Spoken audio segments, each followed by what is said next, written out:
don't have to wait 10, 15 more minutes. We're already going, Genius Monster. Everyone's going to miss it. They're going to be like, oh my God, they already started? And yes, we did. Did we? Yes, we did. Well, I mean, we run on time when Tommy's not here. Don't blame it on Tommy. We are all equally responsible, at least in the last 2 months, to have been late. Absolutely. At least once. I wasn't even on the last month. So. That's fair. I wasn't either, so That's fair. Guess I don't remember being. Yeah, man, that's 50% strength right there for being on time. There it is, right there. But they can't wait. That's Chris McGowan. I know who that is. It's Porno Chris. In a Shit, I haven't seen you in forever, Porno Chris. I know. How are you doing, bud? You know how he's doing? He's probably still wearing sandals, shorts, and a t-shirt, baby. I miss him. He's great. He's a cool guy. He's a cool... I mean, the fact... here's the thing. A guy named Porno Chris, I respect the fact that you just let people call you that. A little bit of respect, where it's just like, you know what? Yep, that's my thing. I'm Porno Chris. And then that's it. And then that's your resume for everybody. Like, this is Porno Chris. New people 30 years from now. That's Porno Chris. He's 85 years old. That old man... It's Porno Chris. You know what's funny about Porno Chris? Oh, he's got a new gaming setup. That's what he said. Don't look at me. He's not Very the nice. first guy I met that had that nickname and story. Porno? Yeah, we had a guy in high school, because I know we're a little bit older than you, but he would literally walk around with a like a burnt case of DVDs full of porn, equally porn and then murder porn, which is like people being beheaded and shit like that. Oh, so he was like a that's merchant of Rotten.com type guy? Pretty much, yeah. What are you buying? Right. He was like, like if you don't want to sully your search history, you just go to that guy. Pretty much, yeah. He's incognito mode before it was a thing. Right. He was just the incognito mode. I would have called him incognito. Was his name Porno that didn't Jonathan? exist back then. Which is why he was. Yeah, he didn't exist. Right. You had to delete your browser history forever, and it's like, oh, you've never been on the internet before this minute? Maybe we would have called him like Cash or Cookies, because those are what you'd need to delete. All it reminds me of is that episode of South Park where the internet's down and Randy's like really needs porn. Yeah. And if he knew where that guy was, he would have Hype jumped train that dude. coming up. Oh my God, hype train. No, but who did they say this? He said, Joe Giro was like, man, it'd be weird if he gives you the wrong disc. You have your wiener in hand, you're like, all right, let's do this. And it's just like, execution. You're like, I already spent the money. I guess I'll go ahead. Oh no. Fuck it. I found this difficult, but not impossible. Right. It was a difficult wank. to. Then you get a weird. Well, I guess I'm into this now. Right, yeah. You get a weird fetish that you didn't want but now have. I assume that's how furries start. So the guy was... I thought you said Fergie, like the singer Maybe, I don't know. Fergalicious. Like, I don't know. I didn't know she was a genre of She's got porn. demo tapes out there, probably. I mean, unless you're into girls doing cartwheels and singing, like that's the only thing that gets you people off. love that shit. Perhaps. You've seen that clip? It's what separates the perverts from the connoisseurs. Like, okay, you want to talk about just pervert slash connoisseur perverts? I never understood, like, when you're first on a porno website when you're young, right? You're too young probably. Yeah. And you're looking at the always things. too young. Yeah, you're always too young. But you're looking at the things like, teen, amateur, big boobs. And then like near the bottom, like after wait, hold on. Isn't it usually alphabetical? Yeah, it is alphabetical. usually Yeah, so alphabetical. before teen, What, walls got you? no, smoking. Smoking. Yeah, no, it's always there. It's always there. And you gloss by it to get to teen or Latino or whatever, or you don't make it that far because you get to Latina because I know my alphabet. And I got curious one time, and I'm like, it's all old timey, like just ladies that are in the nude. Just smoking. That's weird. It. They're not having sex. They're not doing anything crazy with the cigarettes. They're just smoking. No, I've seen them bang. Oh, well, I didn't Well, get they that usually far. do afterwards, but Right, yeah, it's for people that like dessert first. Oh, Tina's playing Fortnite. I just bought. Tina's playing Fortnite? I just bought the Leonardo skin before I got here. I saw how much all of 4 of them were, and I was like, I have enough time for one game. The best thing about how expensive they are is that it's still way less than it would have been to buy all 4 for Street Fighter 6. Oh my God, yeah. For Street Fighter 6, it was like $100 for all 4 of them. Dude, microtransactions in both On Street Fortnite, Fighter it's like 40 and or MK. 30, something like that. Yeah. Not a lot. Also, what a weird conversation It's switch 30, we yeah. got from smoking immediately to Street Fighter Ninja Turtle skins. I love this podcast. It's very easy to do. I mean, yeah, this is the end of excellence when Mike's around. No, that's true. That's You're true. also- It's whatever I have in my head. This could almost be an end of excellence episode. Well, it's not gonna be. because Actually, I control the intros. oh no, shit, But hi, everybody. got I'm baited. back. It's Spider Mike, everybody. I for have the lost. pre-show. I don't know how much I lost since I last was here. When was that last year? October. Thor: Love and Thunder. No, No, it was right after that. Oh no, it was Anime It Excellence. was Castlevania or whatever. We kind of threw it out there real fast. Nocturne. Well, when Nocturne came out. was I gone during that? No, you were right here. Okay, That's when I bought the When were Wolverine me off and of you last on? That was a Mexican show. Yeah, that was a long time ago. I forgot you existed one of these But times. I'm at 187 now. Last I checked. job. Yeah. Credit score? That not was good, Mike. That was, That's that was 10 years ago when I defaulted on everything. Oh my god, I feel like I should. I feel like I should just go crazy and then just file for bankruptcy, baby. Just do it. The problem is you can't file. declare. You can't file for bankruptcy with student loans. I know. That's the only- I that's the know. I'm issue. never paying those shits off Yeah, though. You kidding me? I defer right now. It's on that deferment plan. Oh, okay. They could take my fucking student loans for my cold dead body. God damn it! $150 payment every month. God damn it! My personal pay has not matched inflation, so I'm as poor as I was 3 years ago, and I make $20,000 more. I pay How very does that little. work? I'm somehow poorer. Yeah. Well, that's because your job needs to stop paying settlements. I mean, I think We're not going to reveal where he works, but they need to stop paying that's a settlements. lot of jobs. That's actually Hey, You work for Lionel Luthor? What's going on? Rooster Teeth. Now I'm playing. Jesus. It's the draft house. So. No. Yeah, I took my girlfriend to the Alamo Draft House, and at the front of their videos, Alamo Draft House being a local, very nice restaurant style. They've expanded quite a bit. Yeah, so a lot of people know them.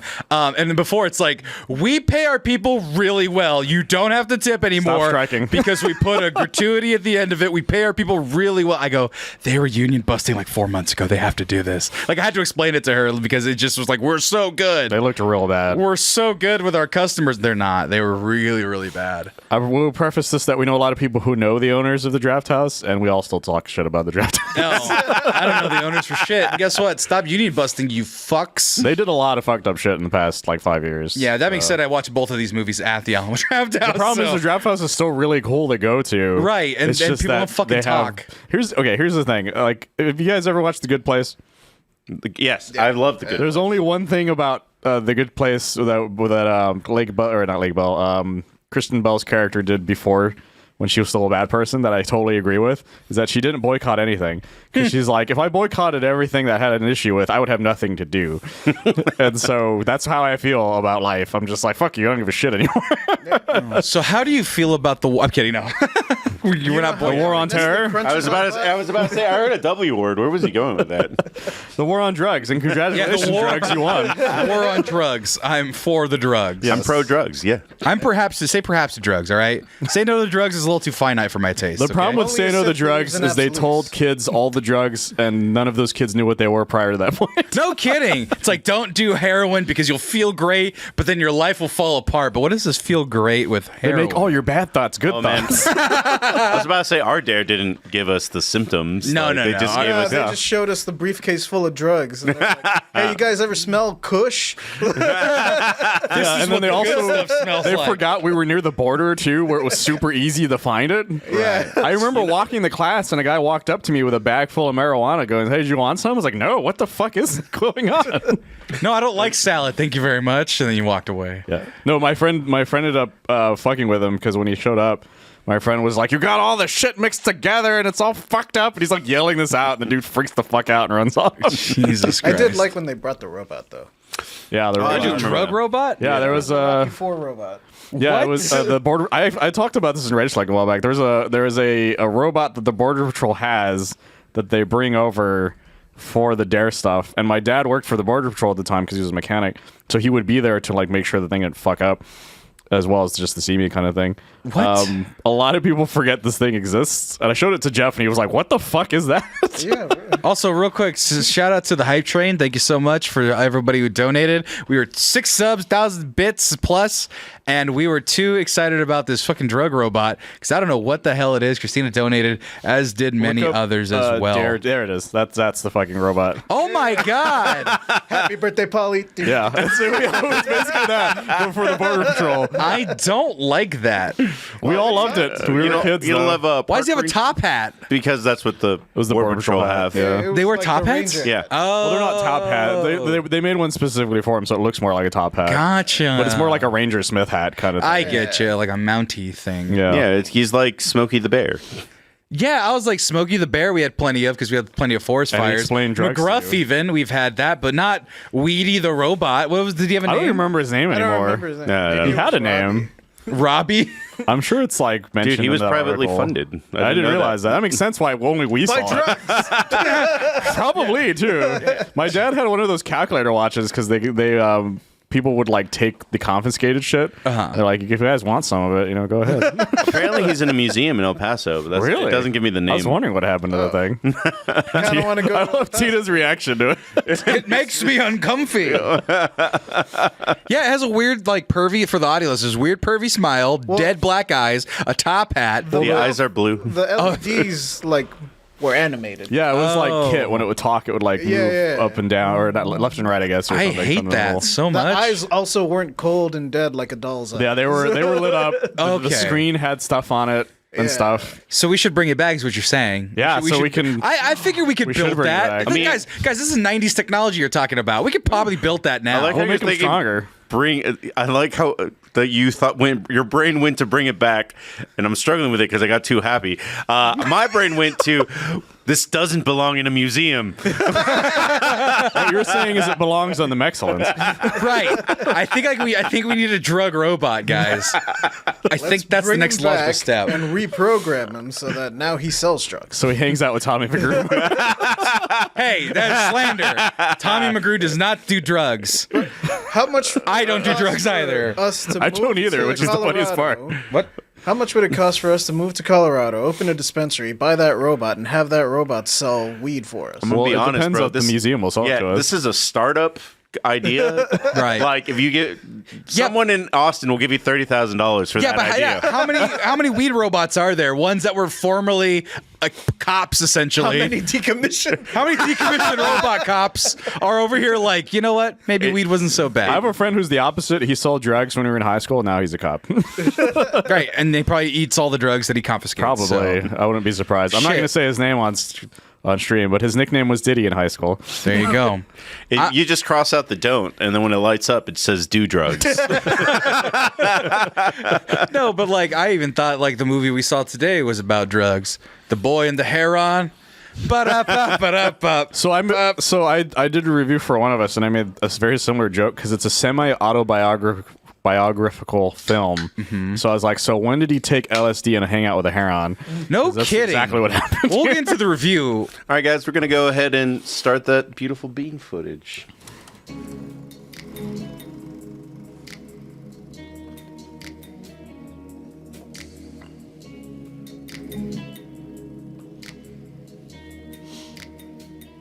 Why is it so quiet? What? Good, because we're watching art house cinema today. Yes.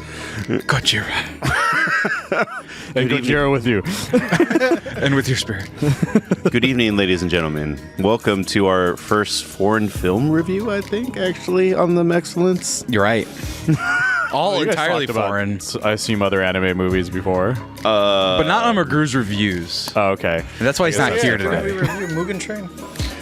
No, we did not review Mugen Train. It just won all your rewards that year for the Tommies. No, we reviewed Mugen Train, But Which one was that one?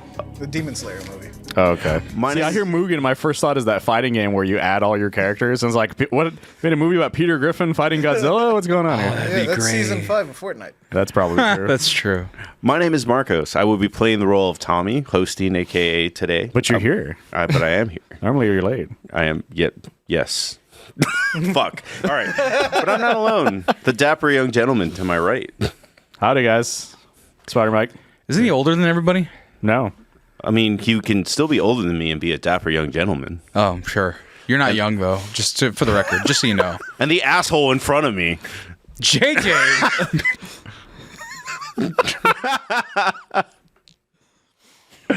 It's JJ, everybody. Sammy Gonzalez, aka the Excellence. Key said, "Where's the pipes?" I found an Allen wrench. I was gonna make a drug joke, but I'm too lazy for it. All right, guys, before we Because of all the No, but drugs. We need the robot. Also, he didn't introduce himself. Oh, JJ. You didn't cut to him. Cut to him. Cut to him, yes. I'm I was about to JJ. say, I thought JJ, you introduced JJ in a way, but I did, but he, yelled as at the him. asshole, which was mean. that's okay. But I have no idea what this movie is about. Which one? Asshole, I'm the dick. It's called It. Oh. Oh, If. Yeah, I have no idea what it's about. It's, are we watching it's an trailers? imaginary Yes. friend movie. Starting with trailers? Don't we normally start with trailers? We're not going to jump right into the review. Well, let's take a look. I didn't, actually, you were like, we're going to do it. And then I was like, I'm going to watch it. And then I didn't. I actually haven't seen the save trailer, but I know what it's about because people were talking about it on Twitter. Oh, I don't know what this is about. I just know that people had opinions on it. Tina, hello to everybody but Sammy. Hey, well, it's all right. Because I found out you have no money. So She I'll see you started the next hype month. train, bro. I heard you had no money. See you next month when the cash comes in. Anyway, I'm just being mean miss to you her. already, She's being Joe. mean to me, and I'm being mean to JJ. What's this movie about? I don't know. Let's find out. It's called If. Oh, I love the same joke 3 times in the first minute. That's my favorite thing. What a weird fucking movie. Yeah. A movie idea, at least. But no, I found out about because somebody on Twitter was talking about how they pitched their own imaginary friend movie like years ago, and then they saw this and they're like, "Well, it is different from what they were thinking of." So it wasn't like they stole our idea or something. I thought this was more towards adults based on the way it was filmed. Right. I don't like it. It's a family movie. It'll be good on Netflix. I don't know why this is getting a wide release. Is it? I thought getting it a wide was a release? Netflix movie. Can you see the labels at the end? I loaded the next trailer, so like, I kind I of feel thought like it was a that's what you Netflix do. movie or something like that. Well, like, yeah, what was the one with Ryan Reynolds as a kid with his kid self and his adult self in the time travel? I don't remember the name of it, but that was also a Netflix. Yeah, I watched movie. I watched that with my dad. Fine Netflix movie. Great times just to be like, yep, easy watch. This is like, hey, it's Christmas. What's on? I don't want to watch Christmas movies anymore. Fucking put that on. I know it's not for Christmas, but like, that's the type of movie it is. He's like, oh, you said it's for everybody. Has an Adam Project. There you go. Yeah, the Adam It Project. has, knockoff Minnie Mouse. It has some gummy bears. It has some nondescript, non-copyrightable. Couldn't have waited a year and people's- got an actual Mickey Mouse. this is true. I'm just saying. Actually, it comes out next year. What if, dude, Steamboat Willie Mickey Mouse comes out? Oh, dude, he's gonna be in all our stuff. You kidding me? That's the first thing we're gonna do is we're gonna make a Mickey Mouse shirt of Steamboat Willie. Oh, it is getting a theatrical release. Why? It's a Paramount movie. So They have a streamer. it'll end up on that eventually. Yeah, so, the Paramount Like a Plus. month later. Enjoy it on Paramount Plus simulcast. Well, there's that. Well, there's the writer's strike happened, so they probably just have whatever they have left over. So a lot of shit hasn't been made yet. So right. You mean they went green light go like after the writer's strike ended, and then Ryan Reynolds was like, "All right, bro, I'm on set for If, I'm on set for Deadpool." Like, Right? I assume we finished this before all that stuff. That's the assumption, at least. Right. And they just held on to it because they're like, we're not gonna have shit next year if we don't fucking hold on to this for as long as possible. I was talking to somebody that's happening right now. They had a show that was going to be on Apple, and then they're like, "Well, we don't have anything, so now we're just going to hang on to this to maybe release on the theater now." And the Mexicans will always be here, whether the streamers betray you or not, because we're non-union. So That's keep true. watching us. We'll always have content for you. what do we want to unionize? Yeah, I was like, "How would we unionize?" We're family here. We don't have any room for unions.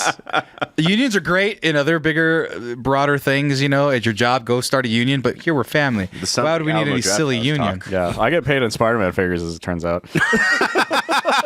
Are you upset about that? No, that's the best pay I've gotten in quite some time. Show them. Go grab the Spider-Man I'm giving you. I was about was to say like- Chris can't pay you because like you don't drink.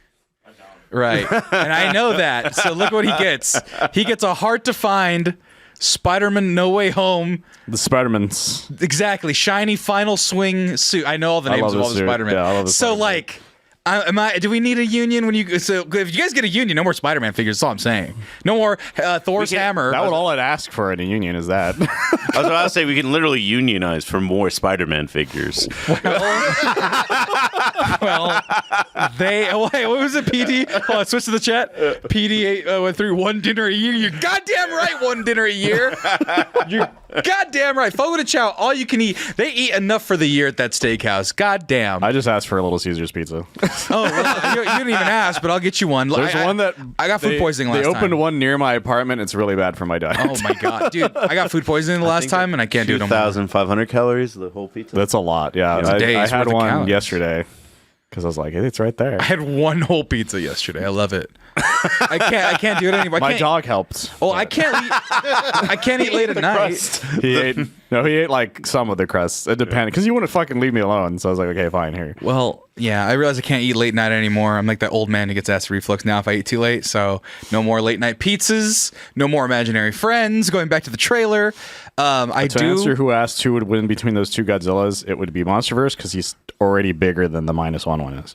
Oh, that's right. Which one's MonsterVerse? Oh, the WB Ghidorah one and the Yeah. King Kong versus We'll talk about that in a little bit. We're excited with that. If I remember correctly. Well, before that, more imaginary friends.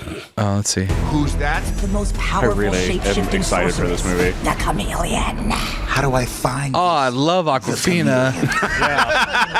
You're a wanted criminal? For concept art is clearly what they're using for that poster, and it's way more interesting. I'm legitimately very excited for that movie. Really? Dude, I love the Kung Fu Panda movies. Not a single one of them is bad. I saw the first one and I enjoyed it. They're all really good. I came to the shocking realization right before you got here. I don't think I've seen 3. I described the plot, and he was like, what? Here's the thing. I didn't watch 3 for a while, and it's because I just didn't have time to watch it. And then when I finally did, I was like, oh, wait, no, this is great. Because every villain is so fucking good in those movies. Because J.K. Simmons plays the villain for the third one, and he's really fucking good in it. I don't think I watched 3. It's really good. I'll check it out. All 3 of it's one of the best of the entire DreamWorks. Like, it has no bad movies whatsoever. I even liked the show spinoff that it had for a bit. So I do kind of disagree with 3, like just a little bit, just because it accelerated the plot. No, it does. It accelerates it very quickly. Also, isn't Chuck Norris his dad or something like that? If I remember correctly. Oh yeah, it does accelerate. I think that movie kind of suffers a little bit by like, hey, I don't know if we'll ever get another Kung Fu Panda movie, so let's just shove everything that we can. The conflict of Po with his dad, him being a teacher.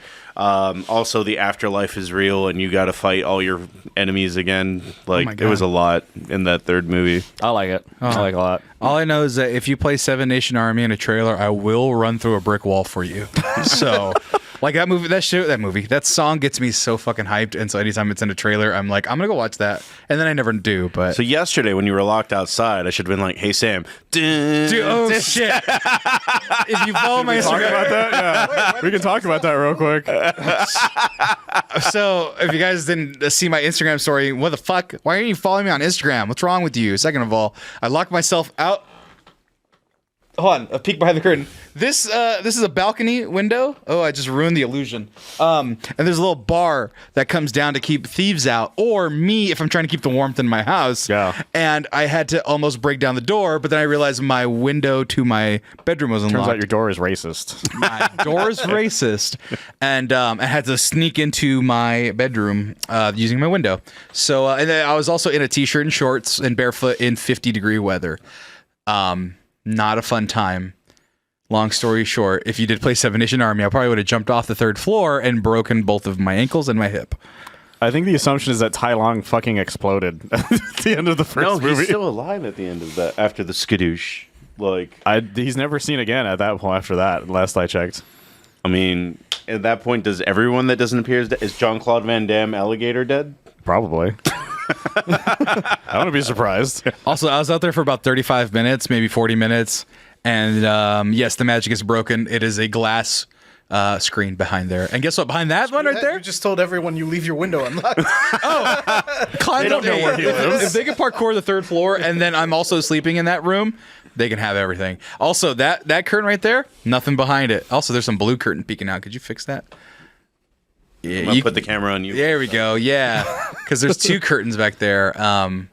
I gotta fold it over. Little Hawkins, real quick. The issue was that he double locked his door. A little closer. I also got TJ to come visit, and he's doing that. TJ to come visit, and he has a key to my place, as does Marcos.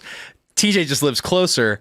He comes and unlocks one of the locks, but it's a double deadbolt from the inside, and there's no keyhole on the outside for that second deadbolt. So he just tried to throw sticks at me to try to pry it open.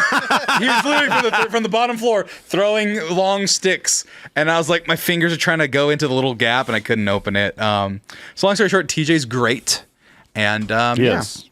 and a helpful friend. TJ is really great, but now let's see if this other trailer is great. None of you fuckers can climb 3 stories. They're all talking about bringing it into my house now. I mean, without I'm attitude. sure they can. Elijah could. This is true. Elijah is a kung fu master. You guys would just let him in. So how many people have you pissed off so I far? haven't pissed off anybody. Yeah, 50-50. 50-50. Is it that high?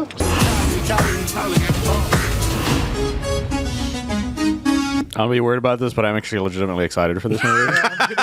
I've seen Beverly Hills Cop 3 so many times that I'm like, yeah. So you're the one who's watched it that many times. It's always on. I can turn on the cable TV right now. It is the cheaper one to license, yeah. A lot of people have never seen Beverly Hills Cop 3, actually. That's the one a lot of people haven't seen. I saw the first one for the first time like maybe 4 months ago. Really? I had never seen any of them, and then my girlfriend was like, "We're watching this movie," and I watched it. I go, "This is pretty cool," and then that was all I thought of it. I didn't think to move on to any of the other ones. The sequel's fun. The third one, is just a weird fucking movie because they tried to make it more family friendly. They tried making a TV show for a while. How does Eddie Murphy's humor work in this day and age kind of thing? I don't know. They tried making a TV show at one point that was supposed to be about Axel Foley's son, and he was going to be like the chief of police, but that whole thing fell through.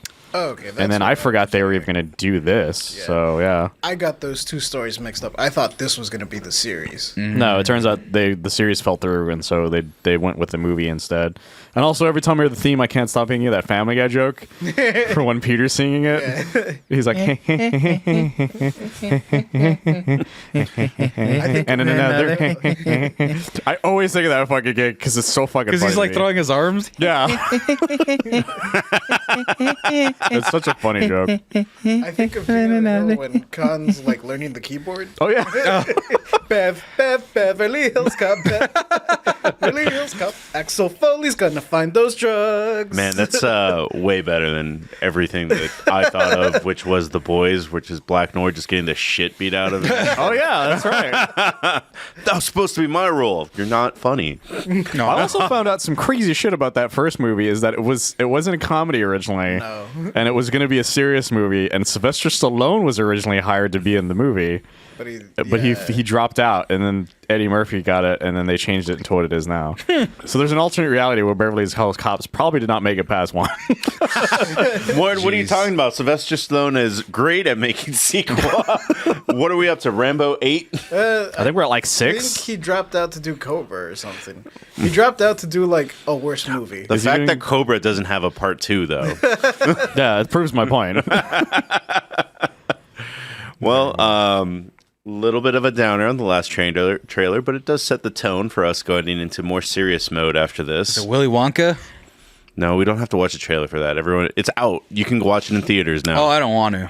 Oh, Wonka? Yeah, I've heard people liked it, surprisingly. It's made by Paddington people. Oh, I didn't know that, which makes me kind of want to watch it. Kojima liked it. This is true. That's how you find out if Kojima likes something, is he talks more about it other than I've seen it. And I love him for that reason. Oh, yeah, we did too. All right, here we go. Citizens of America, the so-called Western forces of Texas and California. Okay, hold up. Wait. I'm sorry, what? President Ron Swanson. No, not that part. The Texas and California part. Because we all know they would never work together because... And how do we not take New Mexico and Arizona by force? Exactly. Just by saying, fuck you, you're a part of us, or you die. Here's the thing. That alliance would never work because somebody would say In-N-Out is better than Whataburger and all hell would break loose immediately. So, right. Unless, like, In-N-Out and Whataburger, like... They fused? Yeah. What an In-N-Out burger. What an Whole out. movie is in the fucking Judgment Day universe where it's everyone versus Taco Bell. Demolition. Demolition Man. It turns out this isn't a civil war. This is the fast food wars. Yeah, whole Bo time. Jangles is holding fucking Georgia for some reason. Yeah, Carl's Jr. was probably the first to fall, I assume. No, let's be but I will truthful. say, to answer your question, in a Arby's. Texas-California alliance, you don't need to mention New Mexico and Arizona. You know they're there. But it's like, Jojo is right. It's like a Taco Bell KFC. That's just one. That's what Texas California is now. right. Say like they're opening an In-N-Out in New Mexico. They're already treading on the turf. Dude, there's more In-N-Outs in fucking the road to Austin to Dallas than there are in like most fucking California cities. There's like 2 or 3 here now. right. That's what I'm saying. So I mean, we know who won the war. We just won't admit it. I'm pretty sure there's Oh, still really? more Whataburgers here. It's just that Whataburger doesn't like expanding. Is really what it comes. They don't down like to. money, and people don't like the taste of them. That's all. They're open 24/7. So. Yeah, and it's always 3 guys working at all 4 of their fucking locations. Well, on that note, it is every fast food restaurant. Point is, you already see that we're fucking arguing. We can't even get through this trailer without being like, 'Cause this trailer's Texas, stupid already. Fuck Texas. Suffered a very great defeat at the hands of the United States military. Who did? Dude, it actually is just the Texas-California alliance. Did you see that? Yeah. New Mexico is not part of it. Yeah, like Florida. Yeah. What the fuck? Yeah. That doesn't make any sense. How does that work? Yeah. Also, we have naval superiority. What the two fuck? Governors were like, I bet I could overthrow the United States government faster than you can, California. That's probably what started it. Yeah, it's like we have. Sorry, I know the statistics of like the military force of just California by itself, plus the money that it comes with. So it's like, yeah, they had a big attack, but California would still wash like a good chunk of like the flyover states because there's like 50 people there. It's true. So, California is so densely populated. Yeah, we have the biggest naval base. I think we have one of the bigger air forces, and we have a fuck ton of people. Well, the problem with that... But the thing is that those are the United States. Yeah, it's called no, but we're talking about secession. We're talking about all right, we're going to steal it or die. Not to take a note from the Confederacy, which you don't want to. But, No, do not take notes from the They're dumb as Confederacy. shit. Yeah, the first thing they had to fight over was a base. Yeah, no, that's what I'm saying. But I'm saying if the only way this premise works is if they take those parts. Otherwise, if you just Right, but you're gonna like waste half of the base. right. Well, no, Mexico needs a revive and a med kit. There's some kind of misunderstanding here. What? Okay. is that Jesse Plemons? Yeah. Okay. Oh, it's about to get real scary and racist. What, you think I haven't shot a kid before? Oh yeah, no. Jesse Plemons always is like super spooky, and you always feel a hint of white supremacy in his acting when he's a cop. It depends on what it is. Yeah, I was about to 'cause- say, in Killers of the Flower Moon, he's the good guy. But it's funny Yeah. because I've never not seen him play this. Right. Well, what's the movie with John Boyega where they were cops and he was he in that one? I don't remember. You remember that one? It was John Boyega was a cop in like the 70s. It was like a historical film, and he was one of the racist cops. And Oh, it wasn't John Boyega. Yeah, that wasn't but John Boyega, yeah. That was Black Adam. Messiah, That was Adam Judas Driver. no, that wasn't other that. Hold guy. on, John. He is in Judas and the Black Messiah Boyega. because Oh, is that what you're thinking of? And- Maybe that might be what he's thinking the of. fuck's this guy name? It just Because Judas and the Black Messiah is when it's like, hey, I know you're not racist, but how would you feel if your daughter was sleeping with a black guy? And then that's when he gets kind of racist. Hold on, what was it? Here's the thing that always catches me off guard about him. Oh, is Detroit. I forget. Detroit. There you go. I forget that he's married to Kirsten Dunst. Who is? Jesse Plemons. That's hilarious. Yeah, he's Damn. married to Kirsten Dunst. What a and so doozy. people are like, they're both in this movie, so the odds are they were like, I will be in this movie if you let my spouse. I was in this going to make a movie. joke that was not Kristen Dunst in the same way that it was not Pedro Pascal. That's absolutely no. Spider-Man was a long time ago, Marcos. She is not Mary Jane anymore. My favorite role he's ever done though is still in Game Night. Fucking how is that Think about profitable that for joke Frito Lay? every Is one of the fucking best time. line reads of It's all such time. a funny line read. Oh every my time. god, that scene I could watch How infinitely. could that be profitable for Frito? I think about that all the time when I see a sale for Frito Lays. He's got the Cyclops glasses on. God bless America. This I is order legitimately everyone- the stupidest idea of a movie I've seen in quite some time. I order everyone to eat a 12-ounce steak. It's like it's just Ron Swanson. Sorry, or the guy Kills who every kissed, vegetarian first. That's who. or, yeah, he gets. or the guy who kissed the dude in Last of Us. What was the guy's name? It was Billy and Jimmy. So here's the his thing. character's name. I don't remember. Yeah, I forget, anymore. but that was lovely. Yeah. I love that was a lovely love story. It was great. I didn't I was like kind of on board. Like I'm like, all right, I'll watch this movie. Not when it comes out in theaters. I'll watch it when it's on Paramount or whatever the fuck at that point. 24.com. But when it started showing the Lincoln Memorial getting blown up, and I'm like, if this, because we're getting one Marvel movie next year. I'm like, if this is what we're going back to destroying monuments like in the 90s, I'd be more about it. There you go. Also, shut the fuck up, Rakeen. What does California bring to the Texas-California Alliance? Fucking money. All right? Tech. Yeah, Sammy explained it. Like literally immensely. tech and money. And their giant navy. And their giant navy. We're assuming we take control of the U.S. government's bases there. Like the people that are on the bases are traitoring on behalf of California and on Texas. Texas has a bunch of fucking solar power and shit. They got energy for days. So like gas. But our energy grid is gas. No, the grid. No, getting it to places is wrong. But having it and making it, they make a fuck ton of gas. That's true. So like, yeah, it's not bad. We used to be a country. Yeah. Yeah. And then we had a civil war about it. You can watch it. Yeah, but this is like a stupid civil war because Florida has its own little bracket it saw because it said like 19 of like fucking fucked off. The Florida Alliance? Yeah, the Florida Alliance. The Florida What's Alliance that? is probably What's that? Just a bunch of swamp alliance. people? Just like Louisiana, Georgia, Alabama? They have gator guns, I assume. Right? I was about to say that they probably have to be. Well, they're not the bad guys. Ron Swanson is the bad guys. But I can't tell who's the bad guy. Is the problem? This movie. Well, that's the thing. You can't be like a journalists are the conservative. good You guys, can't I be like a guess. conservative and be like those goddamn liberals in California are the bad guys because Texas is part of the alliance. So Yeah. it's like, oh, we're also the. Why are we teaming up with those Yeah, I'm not gonna. Also, say the word. people forget they're actually Liberals. since it's so densely populated. There's actually a shit ton of Republicans in California. Yeah, it's just in the central. There's a reason Arnold Schwarzenegger was their governor for a while. Right. Oh, that's just a novelty. Like, Well, Yeah, there's it's a pretty. novelty It was and he pretty fucking sick. Republican. My sister's diploma has Arnold Schwarzenegger's signature. Is that on true? It. It's pretty. Yeah, it's absolutely true. I forget which amazing. sister. I forget what. No, second sister. My second older sister. Anyway, I kind of love that though, because it means you could sell your own high school diploma as like as Arnold Schwarzenegger memorabilia. I have a degree in underwater basket weaving signed by Arnold Schwarzenegger. Yours for $200. I don't know how much signatures go for. It depends. That's the issue. But yeah, that's a dumb premise. I don't want to see it because it feels like. I feel like it's in bad taste. I'm trying to figure out what the message is because if the message is if you try to fucking secede, we'll murder you. But it's A24, so it's got to be a little more creative, you'd think. Well, we don't know enough about it to make a judgment that but it's big. about like just the one press. trailer. Yeah. Yeah, the trailer is just there to hook you. You don't know what you're in for yet because it's an A24. It's kind of a good trailer. The whole story isn't on there yet. For all we know, like it's gonna end with eldritch monsters coming down from the sky and eating us. It is A24. That would be pretty fucking neato. I assume honestly. it's the prequel to Dread because apparently that guy worked on Dread. Oh, So that'd be fun. I'm more in now. I mean, I'm Look, not going to judge a movie. I off was the in trend. on President Ron Swanson, but now that I know that the guy That's why it's hard to figure out if it's a serious movie or not because you've got him as the Exactly. president. You're like, what's happening here? All right, guys, that's enough of the trailer talk. It's time for our actual. Oh shit! Fancy cinema time. We're here to talk about The Boy and the Bird, possibly Miyazaki's last film. Boy and the Bird. Yeah, dude. My buddy Kay from Switzerland was like, "Did you get the Korean knockoff version?" And I was like, "No." Marcos has called it Boy and the Bird. Like, and for some reason, it just sounds so much better. And I've just shortened it to Boy and Bird. It's a great name for a movie, Boy and Bird.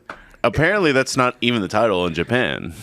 Well, of course. Oh, thank God, Yeah, because it's called How to Live in Japan. Which makes a lot of sense, actually. that does make a lot of sense. Oh, But like, I started calling it The Boy and the Bird because, like, if I'm going to tell my mom, like, oh, I'm gonna go watch this movie, Mom, this weekend, it's called. How the fuck do you say heron in Spanish? That's a I don't word think there I've is. never had to say in I don't Spanish. think there is a how do you word say for it in pelican? Spanish. Just call Boy and the Pelican. Pelican. I don't think I've ever had to say pelican in Spanish. We only eat chicken. If you don't see a pelican in Eagle Pass, we won't know how to say it. They're seagulls, though. Can you and translate dumps. the word heron to Spanish? I'm asking Siri. God damn, this is dumb as shit. Pelicano. Garza. What Garza is is Heron, wading then? bird. Garza is like a swan, though. I thought, right? I didn't even know it was a bird. Yeah. I thought it was just the last name. Because it's the last name goes to Garza. I think it's bird, but it said winged something. Hold on. And Crane is Gruya. It is Garza. Interesting. Oh, well. The boy in Garza. That sounds like a. That just sounds like a hood movie. Yeah, that sounds much El different. Niño y El Garza, and Garza's a serial killer. It's or that just sounds like it's about a kid named Garza. right? Yeah. I'm pretty sure my mom misheard me and she was like, El Niño Garza. No, El Niño y la Garza. Y la Garza. Well, guys, you all saw it. What are y'all first thoughts? Who do you want? Huh? Who wants to go first? I guess you want to. You already. I'll go first real quick because I have something I want to mention, which is that I went to the press screening for this, and they gave us a giant pamphlet that had like all this. It was like homework. We were given homework about this movie because it was just all these like interviews and shit with him. And yeah, Miyazaki's just like, look, I know how weird it is for me to keep saying this is my last movie, and I keep fucking coming back. So I just thought that was really funny. I just wanted to bring that up real quick. It's fucking hard to find a replacement. Because he's like 90 something. He's like, this 80. is probably actually my last movie this time because I'm Early way 80s? too old to be doing this. I think he's in his early 80s, like realistically though. That's still very old. Yeah, he's it's old enough to get like Harrison Ford kicked off of Red Hulk. So yeah, he's a fairly old guy. And yeah, he's. I mean, just I still been doing this read for a that they while. were they're storyboarding another movie already. yeah, he's 82. I wouldn't be surprised. But he's yeah, 82 years old. this is based a little bit on himself, which is the reason he wanted to make this movie as much as he did, which explains a lot about the beginning of the movie because it's very much That about does explain a lot. his depression about the way his mom died and stuff. But also explains why he's how he is in general. Because whenever Right. you look at a picture of him, he looks like he wants to die every 20 seconds. Yeah. And- yeah. And so this movie is just a weird fucking movie. Like, I've watched all of his films at this point, and this is the most confusing movie I've ever seen. Thank you, because I haven't watched a lot of them, but I have watched some of them, and I fell asleep during this movie. Not because I was very tired. Also, just It's super slow in for the the sake of it. It is very It's slow. very It's slow. in the very beginning. slow. And look at me. I went to film school. I can brag about it all I want. I know how to watch a foreign film. I know how to watch a subtitle film. I know how to watch artsy fartsy films. This was plenty of that, but also confusing at parts. They say it's dreamlike. The hoity-toity people, I read some reviews, are saying Yeah. it's dreamlike. And it does is. some things that I ask movies to do real quick. Dreamlike moments. I wouldn't Right. say the entire movies. Right. No, it's not. But here's one thing I like about movies that this movie actually overdid, which is it assumes certain things in the world. So like you walk into an event or something and into a movie and it's like, oh yeah, we're not going to explain this event or this character or this village or whatever. It just exists in the world, and then you by existing in it reveals much about it. Kind of like The Witcher. The Witcher goes into a story or a forest or whatever, and he kind of discovers what's already in place. This movie will be like, here's the fifth thing that you need to know about this thing, and you're just like, whoa, what the fuck? I'm immersed too far into it. I don't know what's going on. It does that like 4 or 5 times, and I'm like, okay, you got to give me something to latch onto. You got to give me an anchor. Well, Miyazaki films are they still do that in general. Like a lot of times they won't explain things, but usually Right. you can get a grasp of it as it's going on. Right. Like the way Kiki's Delivery Services is the same with Princess Mononoke, all that stuff. You're just like, okay, I've accepted this world. And then some of it is also just comes down to culture. Right. Yeah, and so you accept some of it. You're just like, okay, I accept that there's Tanukis with giant ass balls in this movie. Right. I guess I'm just gonna go with that. But like, with this movie, it's just like, and then this happens, and then this happens, and then this happens. I'm like, okay, you got to slow the fuck down. There's a lot of weird shit going on right now. Right. Like, in like near the third act, there's just these birds. Yeah. That, I mean, I'm not gonna parakeets. That See, that one I know in Spanish. Perico. so like, you may see him in the trailer. I haven't actually watched the trailer for this, but like, He released. I mean, I don't know if there's trailers now, but what I was reading up on it is that there was nothing released before the movie. I think there was one trailer. Japan, there wasn't a lot in Japan. There's a lot here, but Right. Japan they didn't get anything for a while. But- We get everything late too. so we got a bunch of those stuff now. So even we do if see I parakeets even in if it. I say this, it's not going to make much sense. There's parakeets that show up. And it's like a village or a kingdom of parakeets, and this is introduced like in near the third act, and you're like, okay, now we're in Parakeet Village. What does this have to do with anything? Also, real quick, did you guys watch the dub or the sub? I watched the subtitles. What about you guys? Dub. Right. Okay, I'm curious how the dub was because I didn't see the dub. I saw the sub. Oh, the one with Twilight Man. Yeah, because they got Twilight Man, or Twilight the Man. Batman. They also got Dave Bautista, Mark Hamill, William Dafoe, who tends to be in a lot of these, and I forgot who the rest of them are. Those are the ones that I remember the Florence most. Pugh. Florence Pugh, yeah, she's in there too.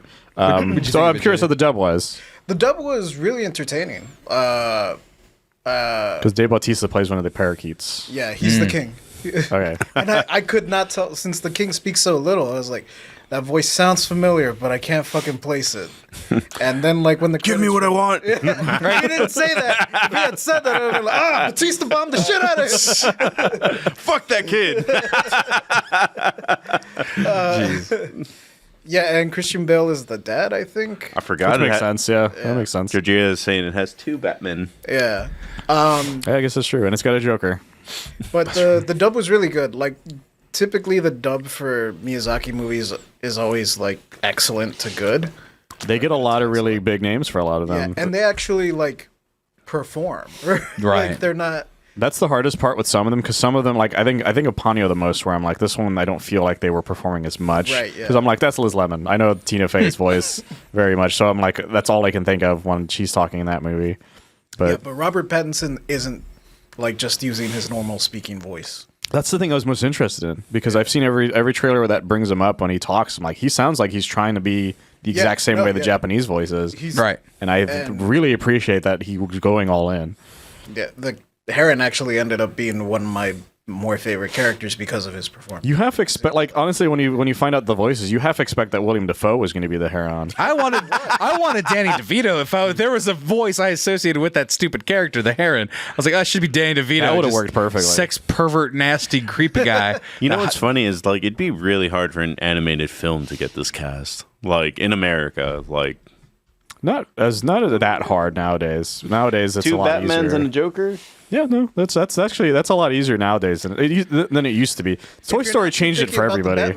Right. Yeah, if you're not too big, You might get Val Kilmer, but you'd be all right. you might get Michael Keaton. No, I don't you think can't. you'd get You Val can't get Val for a Kilmer voice. now. Yeah, nowadays you can't. No, but you might get Michael Keaton. AI exists. Or you might get, or no, you couldn't get Adam West now, but you could have gotten Adam West back You in could the totally day. get yeah. Terry McGinnis. Oh yeah, Yeah, whatever he's you doing. could, yeah, very easily.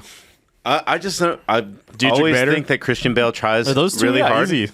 2 Batman done. That's even like he was the best in Love and Thunder. Like he always tries really hard, and like I didn't know he was a voice actor in the dub. Like that endears that to me. I kind of want to see it a little bit more. I think he was the dad. I could be wrong because Makes sense because that's one of the only other guy characters. Because Mark Hamill, I assume, is he's the uncle. Yeah. He is totally. And Mark Hamill's very easy for me. Who's to the kid in the dub then? place. It's some kid. It's an unnamed actor or unknown to us actor. Okay. I looked it up because we're I was curious kind of about. hoping it was Gumball. He's a Ninja Turtle. He's a Ninja Turtle. And But- getting into fights with Dream on Twitter. Yeah. But I mean, I'd fight Dream. I don't see why not. But this He's got a movie, punchable face. but this movie, I think it's beautiful. And I it's think the gorgeous. sound design is magnificent. Where like I was sitting in the theater at the Alamo Draft House with they have great speakers, and you would just hear all these little flutters of nature and things of that sort. So if you have like a nice Dolby system at your house or whatever, I don't know if Dolby's the standard anymore, but if you have a nice like sound system in your house when you get this home, that's going to be a huge treat because you're going to be like all this warm nature around you, and then you get these beautiful vistas, 4K animation. I will say there's one thing it does like 17 times that I got kind of sick of, because Miyazaki's known for its vistas and its beautiful scenery, and so it's always like, look at this beautiful scenery, and then it just pans down, and then it shows either like an animation. It's like all their establishing shots are, look at this vista, pan down, look at this shot, pan up. They did that like 17 times. I'm like, enough, we get it, this movie's pretty shit. Yeah, and it's a then it move super- on to weirdness, to just weirdness, and I'm just like, okay, I'm trying really hard to follow it. I get non-linear narratives. I get things that are sometimes just boring to American audiences or the pacing of an American taste. But fuck, you got to give me something. And that was what I was struggling with this movie. It was like every time I got a little something, I would just get lost in all this other sauce. And ultimately at the end, I'm like, what was the fucking message? That's a weird. Like once you know the title of the Japanese one, which is How to Live, the whole movie makes much more sense. Yeah, that would have been much better, because I'm over here talking about Boy and a Heron, and I'm like, Adventure Time, and now it's like, because to explain, there's pirate captains and the undead souls of the damned. To explain the plot real quick, because I feel like we haven't even mentioned what the actual plot is. Do you know the plot? Well, I'm going to mention the main synopsis, which is that the beginning of the movie, his Mahito, I can't even remember how to say his name. Mahito's mom dies in a fire with this beautiful fucking sequence of like of like shows just how like he's not focused on what's going on around him and the chaos that's going on around him. But then like it's obvious that he's just super depressed by this because his dad remarries his mom's sister, his mom's pregnant younger sister, immediately gets her pregnant. And so he now has to live in here with a woman that looks just like his mom, and it makes him even more depressed, and he just doesn't want to go on. And so he does something that causes him to, not have to go to school anymore for a bit. Which out of left field. And then a Heron keeps fucking with him, and this Heron's just like, look, hey, here's the deal. I think your mom's alive and she's inside this thing, so if you want to come with me, like, I'll show you your mom. Mm-hmm. And he's like, this is clearly a fucking trap because that's a fucking talking bird. Right. Right. And so he goes in this thing, and then it takes him into this alternate reality world dimension. And then it's just him trying to find... and then whimsy happens. Yeah, and then he's just trying to find either what's going on with... he's trying to find his new stepmom who's disappeared into this thing as well. I was about to say, like, if you want the message, like, you need to let go of the past. That's the whole message. That's all it is. The message is how to move on and live is the issue. Loss. But the problem is the movie does a really bad job at explaining a lot of that. Well, yeah. Unless you look at it from the outside after watching the it. funny thing is, like, you kind of have to take a razor to the movie a little bit because I understand that this is his last film, so he went up his ass a little bit. No he offense. did. So you were great. You were great. He did. And, like, he's never going to watch it. Before I knew that it was like slightly autobiographical, I was like, there's some scenes in here that we could have like replaced them or done something different. Probably. Because it's like we never go back to the school. Why are you showing me the school? I don't give a shit about the school. He got cyberbullied in school, JJ, and I was laughing though when he does that thing with the rock, and I was like, he looks like he broke a thing of jam on his head because it's just oh my god, coming down. Well, so like if I guess that was my thing was if that was the message, I got that, but I was wanting something more because of all the journey that we went through, and so then you're to be like, oh, it's just to let go of the past. I was like, I got that like. Well, I know that message already, one. And two, well, that's you kind of... So essentially what he does is he creates his life story and all his trials and tribulations and makes it into this like condensed story of like, oh, here's these different vignettes of adventure time things.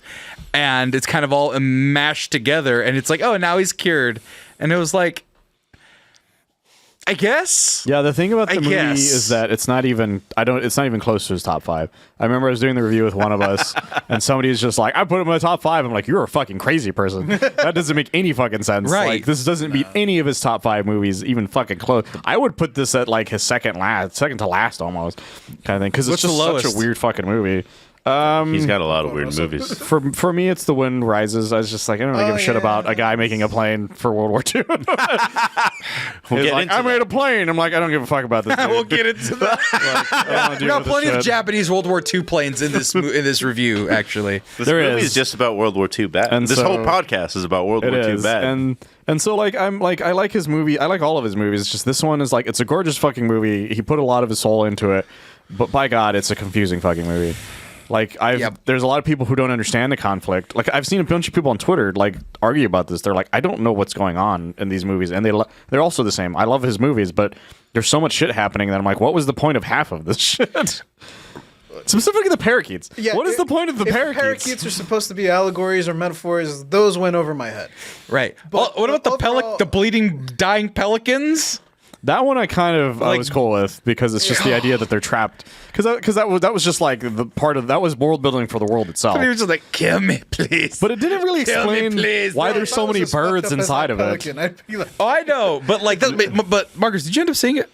I didn't. I read through it and I saw as much as I could, but I couldn't finish the whole movie. That's fine. So, yeah. But like bloody pelicans out of nowhere, that like so here's doesn't make sense. That's who Defoe played, apparently. Thing about Japan in general is because I got really deep into. I think this is just a personal choice. I like the dude that makes Suzume and Your Name way more than Miyazaki because there's like the plot accelerates to the point that it makes sense, and I understand that people love Miyazaki, but Right. it's just like I don't need whimsy in my movies. Like it's the same fucking reason that I don't like to read. That's why I don't like need Mononoke so much.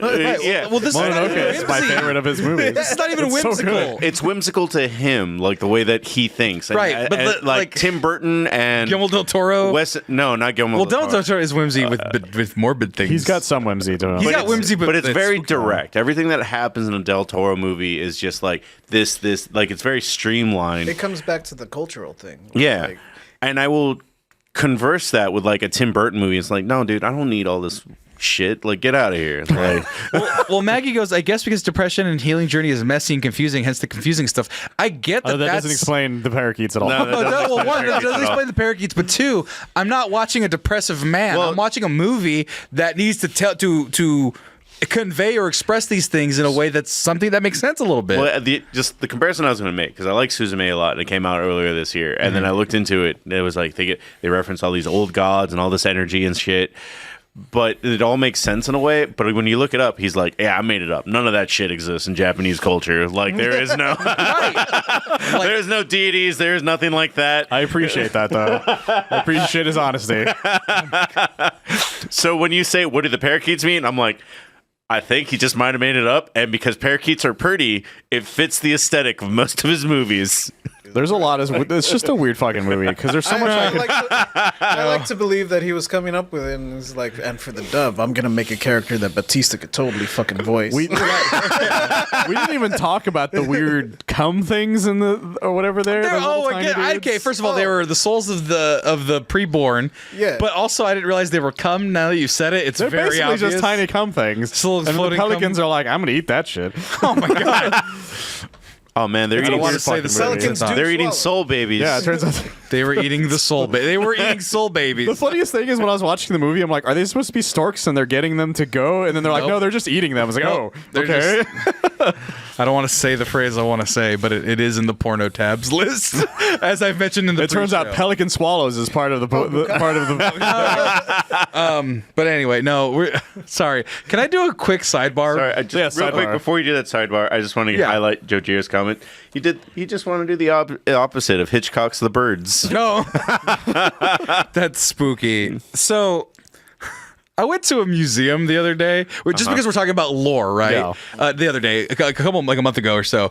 It was. Can you look up the poem? Let's see. This is. What was the museum? The Getty Museum, and look up William Blake. Okay, William Blake, the poet. Oh. So just to give you a brief example, William Blake is a poet that he made a lot of stuff about religion. He made a lot of stories and stuff like that. But there was a particular part of the exhibit that was there specifically for William Blake that said it was his own personal mythology. Okay? Your face tells me the whole story, Mike. Personal mythology. And I go, this is just his fan fiction. I just said it out loud, and then I started going over a lot of what his things were, and he invented pretty much a nerd's version of the Bible, where he was like, there's these guys here, and they're like the ultimate supreme, and here's Jehoshaphat, and he's the ultimate bad guy, and all the women are like invisible ghosts. There's no women in this world. I did the whole thing in a voice. I love it. And he called it his own personal mythology, and it sounds so fucking fancy and cool because he's an old-timey guy. It's like 1800s, right? It's like, oh, he pulled from the Bible. And I'm like, because the Bible is like the only thing that he had to read at the time. If he had fucking Goku, he would be making fan art about Goku and He would shit. have been doing Goku. And so if you ever look into the works of William Blake, you will find a person that literally made the dorkiest, shittiest fan art about the Bible and a bunch of other personal mythologies. I think he was just trying to get into the cult racket. I want to There know. was a lot Well, of no, he cults wasn't in trying the to 1800s. sell. He wasn't trying to sell anything because he was a penniless poet until he died, and then everybody. So it sounds like he was trying to sell a lot of shit. Well, no, He might have. no, but here's and the a thing, cult's a quick and easy way to get some tax-free money. right? Tolkien Ask is your local Scientologist. well, like Tolkien's the same dude, right? Like Hey, what did Tolkien. the founder of Scientology do before he, founded a religion? He wrote books. He lived on a yacht for a bit. Yes, No, that was after. That was like during. It was in the beginning of it, yeah. Yeah, That's the and that beginning. was mostly to avoid taxes. right. But I like, can't. I always remember when I went to the flea market. This was like 10 years ago. with my dad, and there was a fucking Scientology booth at the flea market. What the And fuck? they're like testing these were like in old Del Rio? Mexican dudes. Oh, they were telling thieves. No, this was here in Austin. We went because this was 10 years ago, so I would have been in the area. Well, we do have a temple here. And so yeah, I just remember seeing this old Mexican dude in a cowboy hat testing his thetans or whatever the fuck that is. Well, it's a stress test, It was allegedly. and they were like, "We'll give you a free book," and it was one of their Scientology Pamphlets. books. And I was like, Dianetics. I really wanted to do it, and the only reason I didn't is because I was like, well, I want to go look if there's like figures and shit here. You're then- easily swayed, and you were worried you'd fall into Scientology. Well, no, I just wanted to, because we, it was like it's one of those things. It's like a family outing, and they're like, well, here's $20, go find something, kind of Right. thing. And so I was like, I'm gonna come back to this, and by the time I came back, they were gone. Well, I will say this going because they're talking about Tolkien creating Middle Earth and people and stuff, and even L. Ron Hubbard or whatever. Like, the only difference between a stupid, lame dork who makes his own fan fiction and the greats like Tolkien, like Miyazaki, is just people's acceptance of it. And so. Well, it has to It make has some to be sense as well. well-crafted, yeah. Well, no, but even. Actually, I say that, and I know that not Twilight. Is No, well, Harry Potter. Well, no, 50 Shades of 50 Grey. Shades of Grey. Yeah. But like Harry Potter, right? It's just some dork who created all these characters, all this world, and then they're like, oh, that's really fucking cool. And then she ends up being transphobic piece of shit. But like that world that she created was all just like dorky fan fiction until we all accepted it. It's like Miyazaki. That's all this is just dorky fan fiction I that we was- all accept, and I appreciate it. I always thought Harry Potter was lame. Well, I of course, thought so, because you too. think everything cool is lame. No one is saying Harry Potter is cool. Even then, they were like, "Oh no, I'm not reading anything," and they would. No, actually, I had the opposite. When I was in Del Rio, everybody was like, "I'm reading Harry Potter. What are you reading? I'm reading Spider-Man over here." Fucking dork! So, yeah, you fucking loser! I was the dork because I was reading Spider-Man and not Harry Potter. But the funniest part was because back then you had to take these.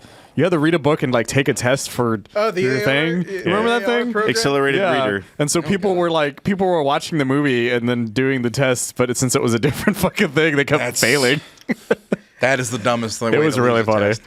Yeah, see, like I respect Captain Underpants. I don't hate everything that's generally accepted. Yeah, You Kevin wrote a Underpants spec is script very for Captain thing. Underpants? No, I said I respect Captain. Oh, I thought you said a spec script. I'm like, No, George, you're wait. saying you read Captain Underpants. I can respect. I was more a Garfield Pet Force man myself. Well, we're way too old for Captain Underpants, but I see the art and I'm like, I would read this as a kid. Yeah, no, if I was a kid, I absolutely would have read that. The movie was really good. I heard the really? movie was good. I never saw it. The premise is a weird fucking premise, though. Every time I hear it, It is. it's about a principal who like He legitimately clearly is makes fucked these up in his kids. head. Like, Yeah, it's so weird. it's like that episode of Malcolm where like Reese is convinced that the teacher's out to get him. Oh yeah, And then it ends with like the mom fight. You're out to get Reese. he absolutely is out together, which is fair That because Reese is a literally the shithead. plot of Captain. Oh, it's the holdovers. You're Yeah. out to get us. Well, anyway, This is movie. it? I would ask to go into spoilers and then do the whole like, hey, 3, 2, 1, we're missing spoilers. But I don't know if this movie is really spoilable. It's hard to spoil because it's so weird. And, Right. like we've already spoiled some of it, and they probably have. Without context, you don't know anything that's happening. Hell, Yeah. with context, you might not know what's happening. It's true. I still don't know why the parakeet guy knocked over the blocks and what that did. See, I can say that, and that's spoiling a bunch that of I shit. do know, I can figure but that. I figured that out. That's but here's the pretty, thing. that's an easy one to figure out. Somebody who hasn't watched this doesn't know what the fuck that is, and will barely know what the fuck it is once you get there. See, they were playing a game of Jenga. The parakeet king was like, "Fuck this." Batista was like, "Fuck this," or I don't know his voice. "Fuck this," and slaps it That was over. good. That's good. I'll pass That's that. a good one. Yeah, the Jurassic Park novel and the Jaws novel are completely different from the movies. Right.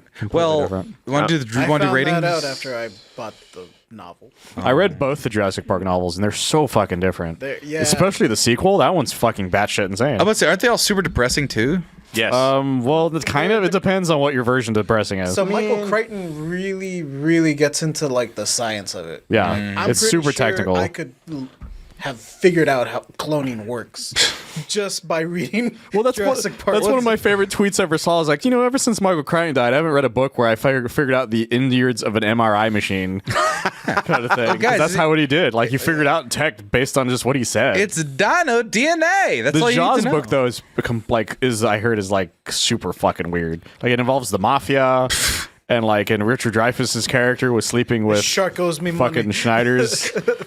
sleep with the wife or fishes? something like that. Like it's apparently it's not a good. All I not a know good about book. Jurassic Park is when the guy dies to the Dilophosaurus, it's way more violent. Oh yeah, he gets fucked up.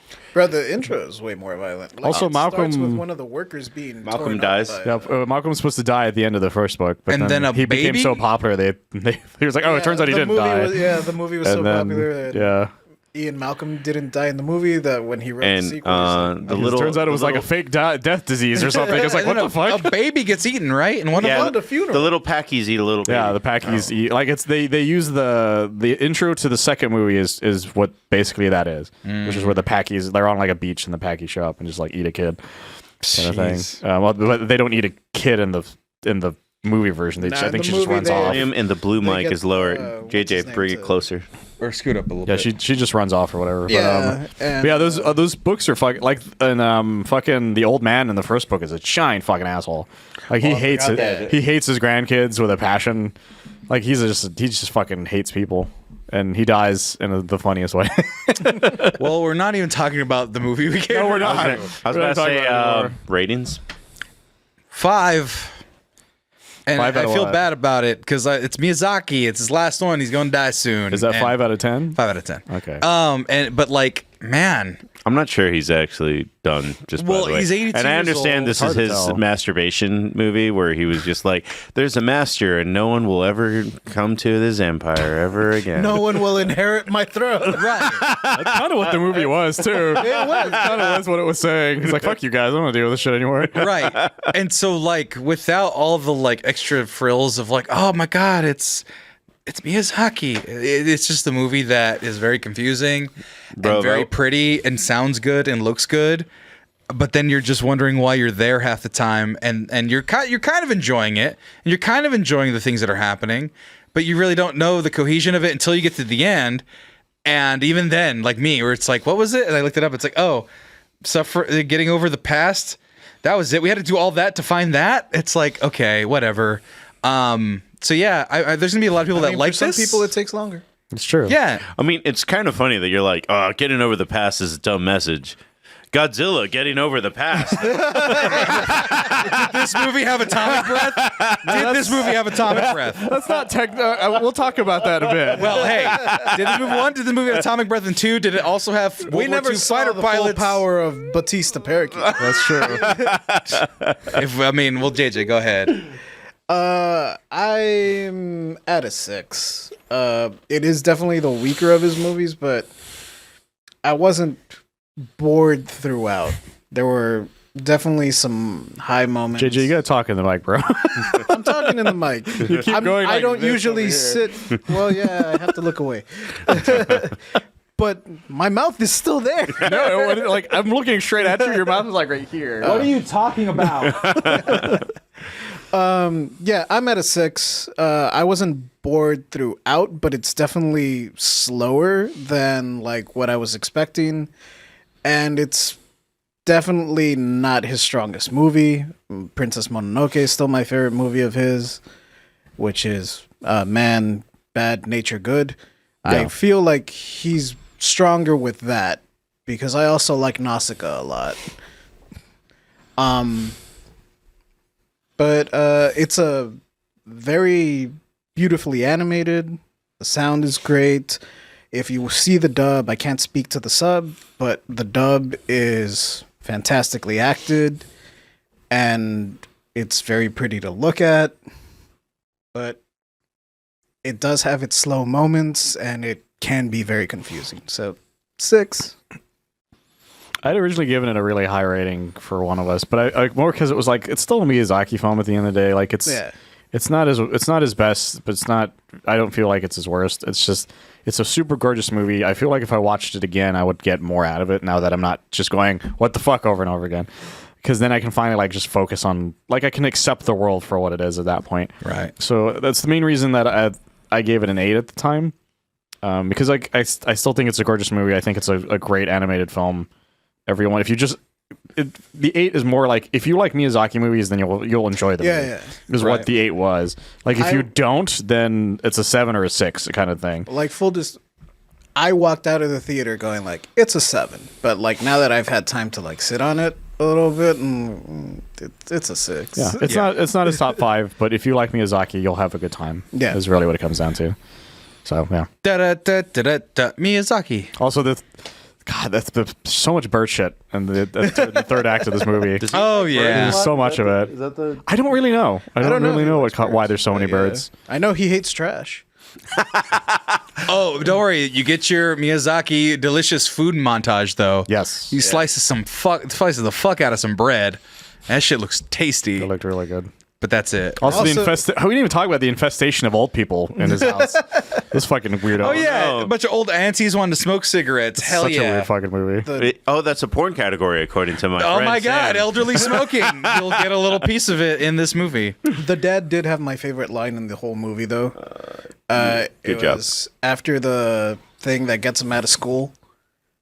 Well, I didn't see the dub. I will avenge you. Is that what he says? He's like, so he goes up to Mojito and he's like, Mojito. "No, tell me, who did this? Who did this to you?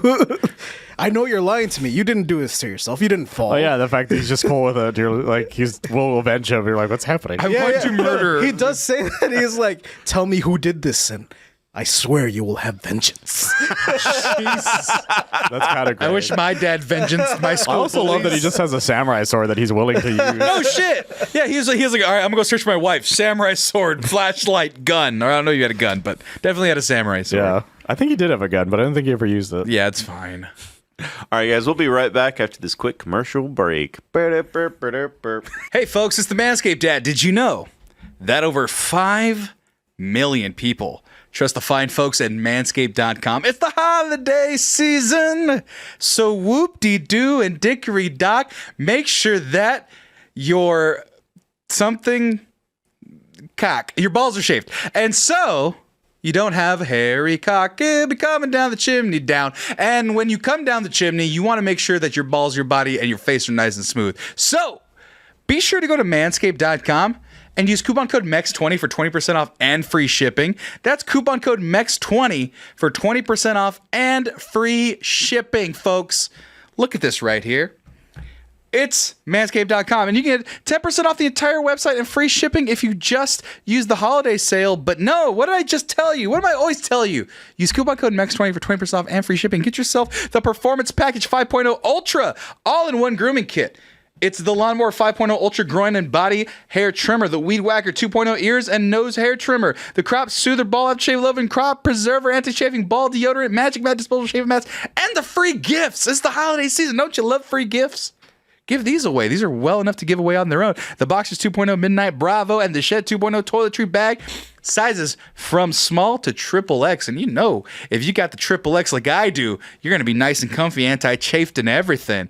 And here's the thing. Maybe you're like, you're a little coy. You know, maybe you don't want to be like, hey, Dad, I want your balls to be nice and clean. Maybe you're just like, okay, I don't want to get into all that. How about the Beard Hedger Pro Kit? Be like, Dad, brother of mine, Harry's sister. The Beard Hedger is available with the AC adapter USB-C cable. You probably have one of those chargers already. The beard shampoo, the beard conditioner, the beard oil, the beard balm, the travel bag, and the beard accessory pack with that brush, that comb, and the scissors. I have one and I didn't use it today. And look what happens when I don't use it. I look all fluffy and terrible. But when you use it, the Beard Hedger Pro Kit, your beard looks immaculate. So pick these and among other gifts at manscaped.com. Use coupon code MEX20 for 20% off and free shipping. Make sure your jingle balls are nice and clean. And enjoy 20% off and free shipping using what? Coupon code MEX20. That's right. I've said it before, and I'll say it again. Manscaped. Your balls, your face, and I will thank you. We'll be right back after these commercial breaks, or right back to the show. I never know where I put these. Might just go into another commercial. Oh my God, a new ad read? That's right, folks. Here's the thing. The Mexcellence, you know, this is an adult podcast, and all of you watching out there, you guys have sex. Here at the Mexcellence, we have sex. We have really good sex. But here's the thing. Sometimes you just want to take it to the next level. You know, why not just expand upon a very good thing? And here's the thing about that, though. You have all these other very spooky enhancers. gas station pills that give you headaches, like no headaches. And it's like, why are you saying that if I'm supposed to assume a headache's coming? I don't believe you. And that's a scary thing to do. And some people go and they go gung-ho right into that. And I am just not the type. But here's the thing. That's why we've partnered with the fine folks at Joy Mode. That's right, Joy Mode. When you're looking to spice up your intimate moments or increase your confidence in the bedroom, you gotta get the all-natural and science-backed supplements dedicated to helping men and women as well. It helps all the goods perform better across all of their core functions. So here's the thing, folks. You can see the code right there. Use joymode.com/MEX20. I'm going to type that in right now. It's going to be use Joy Mode. That's USEJOYMODE.com/MEX20. And that gets you to a custom link. And if you see the little banner below me, it's 20% off and free shipping. Sound familiar? Seems like the Mexicans can do that for you. Using coupon code MEX20, you can get 20% off and free shipping. And here's the thing. There's the Sexual Performance Booster. 10 doses per pack. The Sexual Performance Booster supports a healthy blood flow, erection quality and firmness, stamina, and performance. It contains science-supported doses of L-citrulline, arginine nitrate, ginseng, and vitamin C. Take it before sex for a boost, or take it daily to support cardiovascular health, athletic performance, and healthy blood pressure. Here's the thing. I got the pack today. And I did not want to go entirely gung-ho for this review, but I did try half the pack. And let's just say, before this review, I feel good. I feel boosted. And because it's just nothing but dudes here and not my girlfriend, I've been okay. But here's the thing. At any time, you could feel the funk, if you catch what I'm saying. So here's the thing. The Sexual Performance Booster, it's every man's solution for increased blood flow, firmness, stamina, and performance. It's like pre-workout, but for sex. Here's the thing, when you're watching football, you got people that go beast mode. Well, you can go joy mode. So be sure to redefine your intimacy and go to usejoymode.com/MEX20. That's usejoymode, USEJOYMODE.com/MEX20. Ingredients with integrity, Joy Mode. Please check it out. Comes actually real quick, just so you can see the product. It comes in a little packet. Put it in a little bit of water. You drink that about 45, 50 minutes before perhaps a good night. Maybe you have some dinner. It lasts up to a few hours. So be sure to drop the powder in, give it a drink for yourself. Get that blood flowing, and be ready for the time of your life. Joy Mode. I would say, I don't know if I could say it because this is a new sponsor, but your business will thank you. We'll be right back after probably more commercial breaks or back to the show. And thanks to the fine folks at Joy Mode. Be sure to use that coupon code so they can support us some more. Thank you. Bye. Good evening, ladies and gentlemen. We are back today with Art House Theater on the Mcgrew'S Reviews. What was that? Godzilla? Make a Godzilla noise. You could have just said the screonk and just be done with it. Screonk? What's that? That's how they spell the onomatopoeia for it. Oh. Screonk. That's not Godzilla. It's just the closest they can get to it. No, but you need that. What you said originally also wasn't good.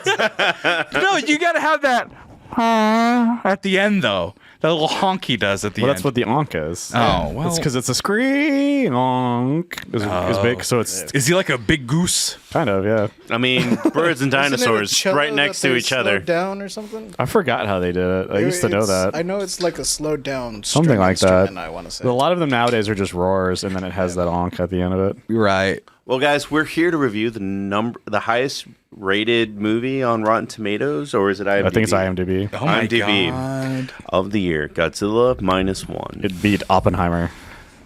And it deserves to, Yeah. even though they're both nuclear bomb movies. So technically, you could watch Oppenheimer and then just watch Godzilla right after. Right. Look what Oppenheimer did. All right. That was my favorite. That was one of my other favorite memes. Is that's that sequence from Oppenheimer where he's getting like grilled by the government. They're like, did you or did you not know that you would create Godzilla?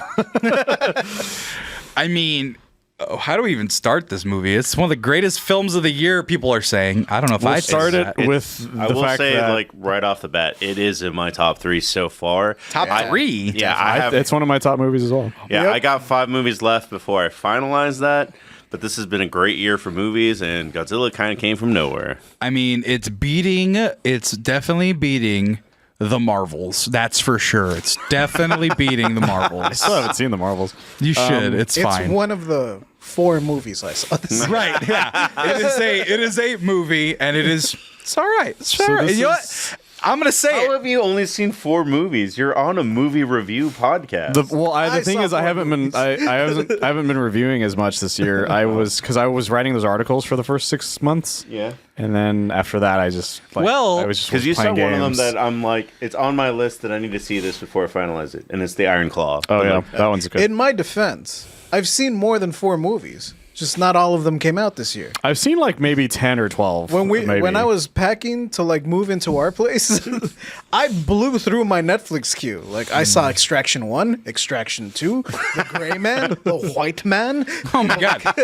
Extraction 2 is this year. But anyway, long story short, we are here to review Godzilla Minus One. Right. Oh, and this was one of the movies I saw, and I just realized I rated the Marvels higher than Miyazaki's film. So That's crazy. Well, I gave it a 6. I didn't think that Miyazaki would let me down that much. But this movie was a part of a double feature I did because we watched Boy and the Heron, and then we watched this movie, me and my girlfriend last week.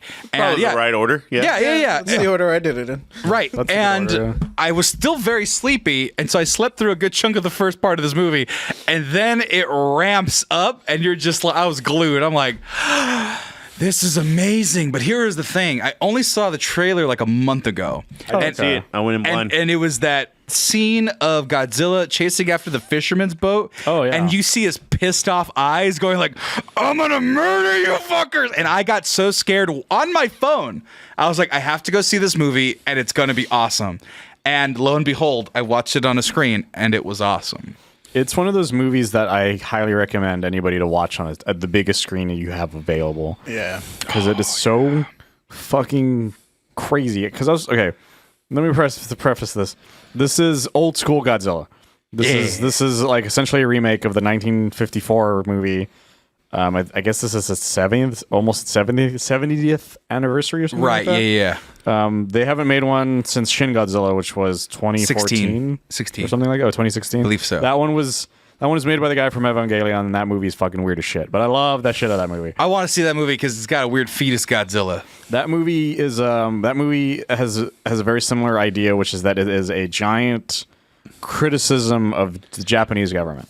Because in Shin Godzilla, the Japanese government is fucking useless as shit the entire fucking movie, and that was a response to the earthquake, if I remember correctly. And so this one is another example of that, but it's different in the fact that it's also just it's different in that it's not a political drama. Well, yeah, it's not a political drama is the main thing about it. And it's a post-World War II movie. Like, it's literally, like, right after World War II ends. Right. Like, World War II ends, like, in the beginning of the movie kind of thing.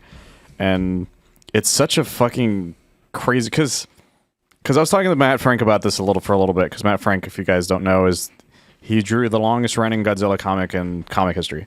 Oh, my God. Which is honestly, is like 25 issues or something like that. Yeah. Which, like, Godzilla rarely gets anything past that point. Did he dunk during that run? Because I know that he dunked in a comic book somewhere, Godzilla. Could you pull up that picture? Oh, you're thinking of Godzilla versus Charlie as Charles Barkley. Yeah. Oh my God. Yeah. See, that's if he didn't do that, then what was the point? That was a Matt Frank, tie-in to a series of commercials actually too. So you can see him do that in a commercial of him. That's right. Yeah. So it's kind of amazing.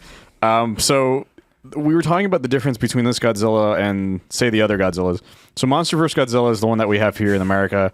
That Godzilla is closer to the hero version of Godzilla, which is just like, oh, he's going to come and save us and maybe wreck some stuff every now and then. Right. And then Shin Godzilla was just this weird fucking freak of nature that just showed up and was just walking across Japan and was just fucking creepy as shit. Right. This Godzilla hates everyone with a fucking passion. Right. For no reason. Like it's like a hurricane. Like in the first 5 seconds, essentially, like that he appears, and he's not even like the giant Godzilla at this point. He's just like, fuck all of you immediately. Dude, which I thought was really cool. I don't watch a lot of Godzilla media, even though I have the shirt, and even though I like Godzilla, but like the fact that in this world they establish, oh yeah, there's just a lizard monster in this one area of Japan. Yeah. That is cool as shit. Because it's like, okay, we're gonna establish that monsters exist, but they're just, maybe what, 30 feet tall? Like, He wasn't very tall. Not very tall. Yeah. Not Like very maybe tall at all. 15 feet or something? I will say that is the only time that the budget constraints kind of bothered me, is the first introduction shot.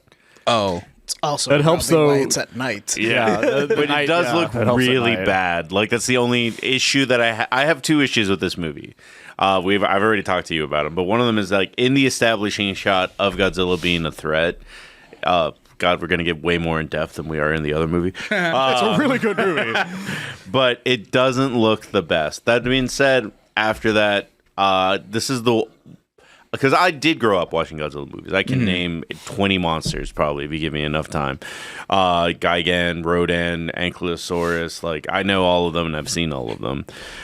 But like, this is the first movie I've ever seen I gave a fuck about the people. Yeah. Oh yeah. It's a very rare thing to do because the best Godzilla movies are the ones where you care about the people, and a lot of people forget that there are movies like that. It's just that they're so few and far between from the ones that we like that are just like, and then Godzilla beat the shit out of that guy kind of thing. Wait, you're telling me you didn't care about Bryan Cranston and Aaron Taylor-Joy and Scarlet Witch in the 2006? Aaron Taylor-Joy was not in that. No, Aaron Taylor-Johnson. Yeah. What's his name? Quicksilver. Yeah. I just call it's Aaron. I cared about Bryan Cranston, and then the movie's like, hey, you know that you like this guy real quick? He's fucking gone. Fucking now gone. the movie's boring as shit. it I was hated like, that fuck. the trailers were like, hey, you know him from Breaking Bad. Well, he gave an iguana some like fucking nuclear meth, and now we have Godzilla here. Wait, he's in hold on. like 5 minutes of the movie. Yeah, You're like, and fuck he you doesn't guys. give an iguana nuclear meth. Yeah, nothing really happens. It was Aaron Taylor-Johnson, wasn't it though? Yeah, but you said Yeah. Joy, which Yeah. is a completely different actor. Yeah, it's not a real person. It's on you. Anyway, point is, you didn't care about those. No, you didn't. But these guys, it's like, oh man, The only We're- people I cared about, and this will be a deep cut because you probably didn't watch the movies. Was the Matthew same way I did. Broderick? No, the two little people that hang out with Mothra. the twins, yeah. The twins that summon. No, I cared. There's Someone will like there that. are a lot of human characters I did really care about in some of the Godzilla movies, but there a lot of them. Like I said, there's very few of them that you could name right off the top of your head that most people have even seen. Yeah. Kind of thing. Like I love a lot of the characters from fucking Godzilla versus King Ghidorah, especially the psychic lady who's in like most of those '90s films. But yeah, most of them are just like, I don't give a shit about this character. Especially the American ones. The American ones are real bad about Yeah, that. even like the original '50s one, it's like, oh, American audiences won't relate to these Japanese people. Let's intersplice Let's add this one American guy. actors This one into this dude movie. who also actually he became very beloved among the Godzilla community. He's the reason the 1984 one American dub wasn't turned into a comedy. Because they were like, we want to make it funny. He's like, are you fucking crazy? Don't fucking do that. Well, that's the thing. Like, so you have this like kind of real mythological Godzilla eating the shit out of people. Say this is like the first Yeah. one. He's eating the shit out of people, and the people are so scared. Like we joke about like in the 50s Godzilla where it's like, Godzilla's taking over Tokyo, and you see the scattering of people, and it's almost funny at this point just watching them go like, Godzilla, and running away in fright. But these guys are like, oh my god, they're getting fucking decimated. Yeah, and, it's they're horrifying. Like, go kill him, the main character, and he's like, I can't. It's a fucking monster, guys. And spoiler for like just the opening scene. Fucking everyone gets decimated. Yeah. And it's like for real. Except for like two people. Except for two people. Literally two people. Literally two people. And you see the body bags. I want to math this to find out if he actually used decimated correctly accidentally. There's like But there are body bags. There's blue corpses. There's a guy who's like, everyone's fucking dead because of like immediate PTSD happening in real time. And it's like, or shell shock, I guess, in that point. Like, it's the first part. And then you're just like, and then this guy is the guy who leads the movie. And you're like, oh, fuck. What makes that interesting is it's such a great way of giving a character PTSD without being like, he fought in World War II, because you wouldn't be cool with that guy.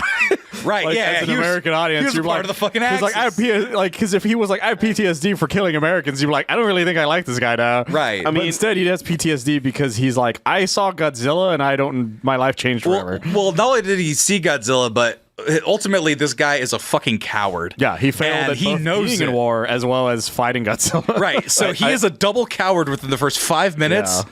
And you're just like, oh my God. I will guy say this: sucks. on one of the message boards that me and Mike are a part of, somebody shared an article about conservatives being like, "Oh, like Godzilla is crushing it, and it's because the movie isn't woke, and they're just looking at surface level things about it being about a man that came from war." And I'm like, "You really didn't watch this." Well, the thing is that some of them also just don't understand Japanese culture and politics. So they're looking at, they're like, there's not even politics in the movie. He's like, there's not your politics in the movie. Right. That's the difference, guys. It's literally a peace film. It is woke as fuck. One, it's woke as fuck. Two, Every Godzilla is it's a pretty little woke. libertarian where it's like, yeah, the government ain't gonna help. That's why we need the people. well, then you move on to a little bit of Shin does, a small flash forward, and they gloss over it because Godzilla. Atomic destruction, but instead of the actual nuke, they use the Bikini Atoll tests to be like, oh, that's where he got mutated. It's America's fault, which it is. But like they kind of be like, no Hiroshima, no Nagasaki, just Bikini Atoll, just the tests. And so they gloss over that, and then you're in post-war. You're like, oh shit, I gotta find a job. I gotta live regular life because the war's over and I'm a pilot without a war. So what do I do? And then like I was half asleep during this part, but I did pick it up. Then he just adopts a lady that I don't know if he knew her before. No, it's what happens is that he's waiting in line for, I think it's like water or food or something. For just resources. And some lady runs by because they're chasing her because she stole something. And she's like, hold this baby, and she runs off, and he's like, what the fuck? He's just holding a baby, and he's I like, had a nickel. I don't know every what to time that do. happened to me. And so eventually he's like, okay, he originally thought about leaving the baby, but he's like, okay, I'm just gonna hold on to the baby. So she shows up, and and he finds out that the baby's orphaned from the war, and she's was told to take care of the kid, and she just ends up staying And with him. she's also orphaned from the war. Like her parents are family's gone. and so he's lost his family too. And like the baby is an orphan from like the war. everything. Right. Everybody's an orphan from the war has like devastated, because that's the great thing about the beginning is that like everybody started off from zero, Right. And that's also the thing of the name too of the movie is that Godzilla is the -1. They're at zero, and he's now like taking them the negative. Jesus like Christ. that's the idea of Godzilla. That's what the point of the name is, which I didn't find out until way after the fact, which makes a lot of sense once you realize it. Right. And then it's him having his life with this woman. And like they're not even like together or anything. They're just living together. Just living together. And there's this woman next door that's like super like who's also lost her family too. And so now they've become this weird like amalgamation of a family. Found family. Yes, a literal found family for some of it. And so you see him just like living his life, and he's like, hey, Japan's doing pretty well now. Right. He got and then Godzilla's like, I gotta put a stop to that. right. Yeah. Because Godzilla pieces out. He gets his Wait, that fucker on the island's happy? Hang on. It feels like that. It feels Peace like out. the thing. No one believes he exists. Right. At that Well, point. that's what I'm saying. He did the Like he's a thing- myth even to like before the bomb happens. Right. Like he's only known to the locals. So when he's like Godzilla, they're like, what the fuck are you talking about? And so Godzilla's just like, oh, Japan, hopefully, becoming a great place. So I gotta put a stop to that. well, it's more like the way it seemed like, oh, we're in his turf. Like we're in Godzilla's turf. And This is his territory. Because he got bigger, his territory expanded. Yeah. And fuck, Tokyo's in the middle of his turf, and he's like, all those people. Fuck that. That's mine right there. And the movie does a great job at explaining why no one is helping them. Like, because Japan has no weapons because they lost the war, and once you lose the war, a lot of times they're like, you're not allowed to have. They this take shit. everything. Germany doesn't have.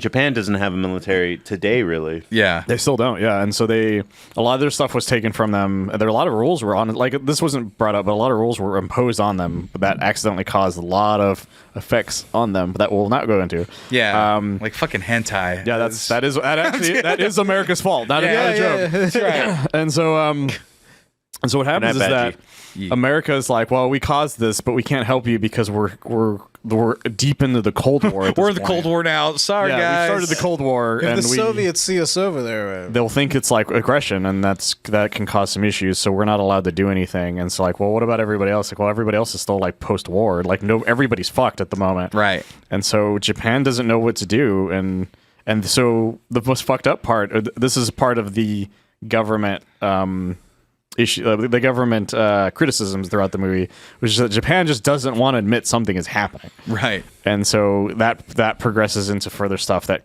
escalates to Godzilla being like, "Oh, bitch, I exist, and you're gonna find out that I exist as Right. hard as fucking possible." Right. I'm full of radioactivity. My this is my blood. turf. I saw that you put. Is that a government building?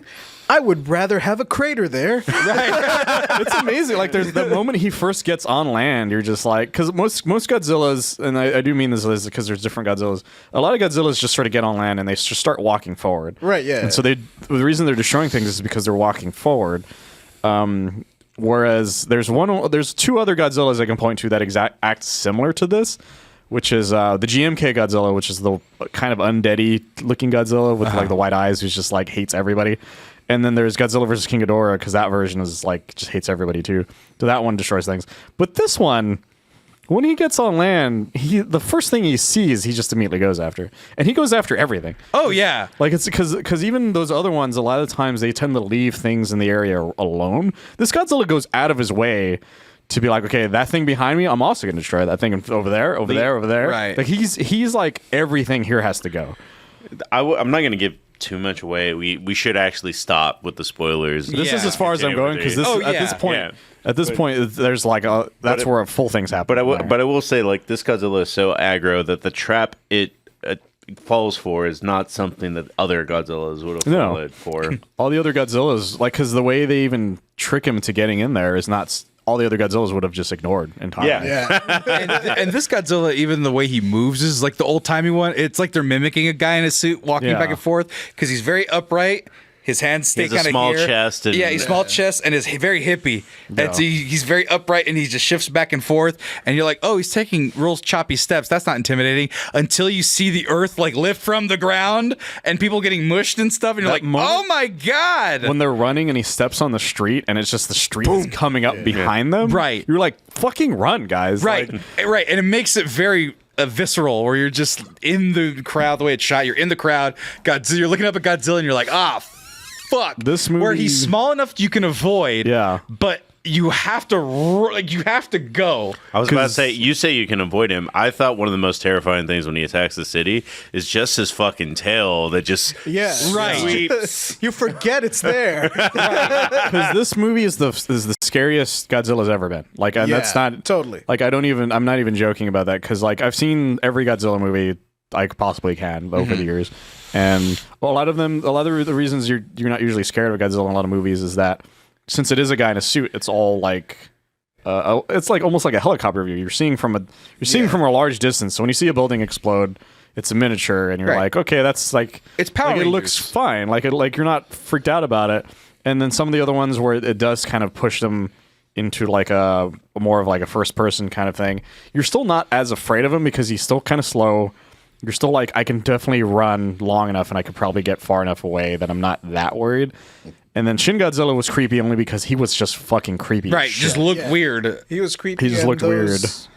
Long shots were super effective in that movie. Yes, and then there's the anime ones, and those are like, he's creepy, but also at the same time like he's an anime. And the guy. MonsterVerse one, not creepy at all. Yeah, he's and the just a MonsterVerse big lizard man who could run full speed like a track star now. They've gone full on like, this is the cartoon that you grew up with. Right, like, but he was running like wee, like super fast. Godzilla. Even the '98 one, I'm like, he's not really all that intimidating. Like he's once or twice in the '98. I was gonna say Donkey Kong. King Kong has a gauntlet in the new movies. He does, and then where this Godzilla, like, you're scared of him because this Godzilla is just never gonna stop. Like, he's just, oh yeah. He is like, you see him from the bottom. You see him first person for one, but you also see the anger in his eyes. Oh yeah. No matter what. Like that clip you saw or that you mentioned of them in the boat.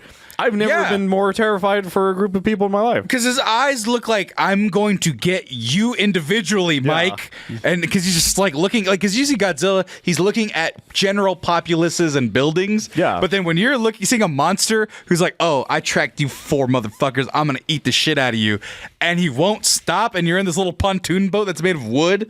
It's like, what do you even do? Yeah. What do you even do? And then the movie, strangely, gives them something to do to fight back against Godzilla that is not only effective, but they're also learning about weaknesses and strengths and other parts about him. And so they're using these narrative pieces of like set pieces of violence and aggression and stuff like that to learn more about Godzilla and have the small guy end up being the reason why they succeed in the end. He's the only Godzilla I've ever seen that will look at the smallest thing. Like it's because there's always that line from stuff where they're like, it's like when you're walking around and you see ants and then you accidentally step on an ant. It's the only time. It's like the kid who has a magnifying glass who's just like, fuck that specific ant. Right. Like he's that version of Godzilla instead of just like, oh, I accidentally stepped on a bug when I was walking. He's like, no, everything in my vicinity is going to die. Right. And that is terrifying.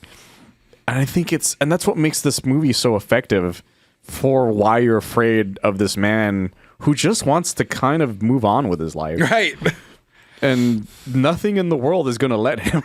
Right. He's got a family. He's got a job, or he's taking apart, what was it? Mines after the war. Yeah. I was real gonna say, basic like, job. You say that he wants to move on. I do think that this was a very powerful allegory. Like, outside of all the monster stuff, this does have to do with survivor's guilt, PTSD, and a whole bunch of other things where it's just like he hasn't left because you say he wants to move on. He spends at least 70% of this movie still waking up with nightmares. Well, that's the funny thing about crying, it. like openly crying. Well, that's the funny thing about it because the beginning chunk of it, he is that way. Yeah, he is like, I haven't forgiven myself. I can't forgive things. And then the moment he decides he might, like he thinks about it for a second. And then that's when Godzilla shows up. Right. Oh, yeah. No, like, so this guy is... Because at that point, he does want to be happy, but then, yeah. Yeah, a good chunk of this movie is just First Blood. Yes. A good chunk of this movie is, nothing's over. It's never over. He's coming back for me. My friend's all over me. Like, that's the first part of this movie. Yeah. It's just that, like, everyone wants to talk about First Blood or Rambo, whatever, being like a literally crazy what action Gojira movie. brought up. Yeah. It's just like, my friend's over me, and my friend's all over me, guts everywhere. So that's this guy for a good chunk of the movie. And then he's like, he has that scene, what's that scene? I think, it was, God dang it, the Joseph Gordon-Levitt romance movie, 500 Days of Summer, where all the birds come and he starts dancing and singing and shit. Yeah. He has one of those days. He's like, everything's coming up. Me clacks his heels together. And then fucking Godzilla was like, what's that? A show tune in the distance.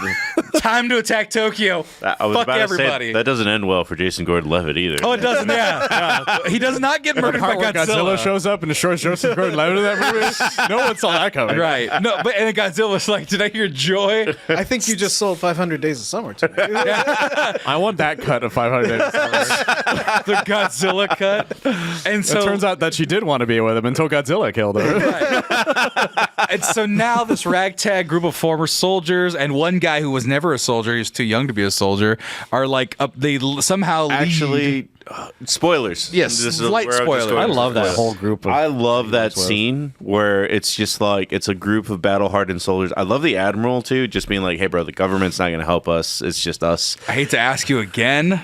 These are not orders, but we're on our own. And if you want to help, I've already asked you guys once before to fucking die for me. I don't want you guys to die, but Yeah, he no one's gave going a to help much more us. inspirational speech than I would have. My speech would have been like, "Look, that fucking lizard ain't stopping. I'm He's scared. coming back." I'm so scared My right now. favorite part about the speech is like, I'm going to give this speech, and the guy's like, I'm going to go. Yeah, he's like, I got a family. I don't want to fucking die. And he's like, hey, man, Although you're cool. The guy that like brings the levity to it did have like my favorite line. What's the best part of that sequence? But I appreciate the movie is like realistic enough because any other movie it would be like, yeah, let's go get his ass. It would have been Instead, Bison. like- It would have been, I want to get that son of a bitch Bison Yeah. and kick his ass. And everyone's like, yeah. Yeah, everyone would have been on board, but I love the fact that they were like, dude, I just went through war. I don't want to do this shit again. Right. Like, I really don't. Like, I made it and I have a family, so I'm going to go do that while I can. And then and the thing was that everybody was cool with it. Chad is like, is this plan a guaranteed failure? No.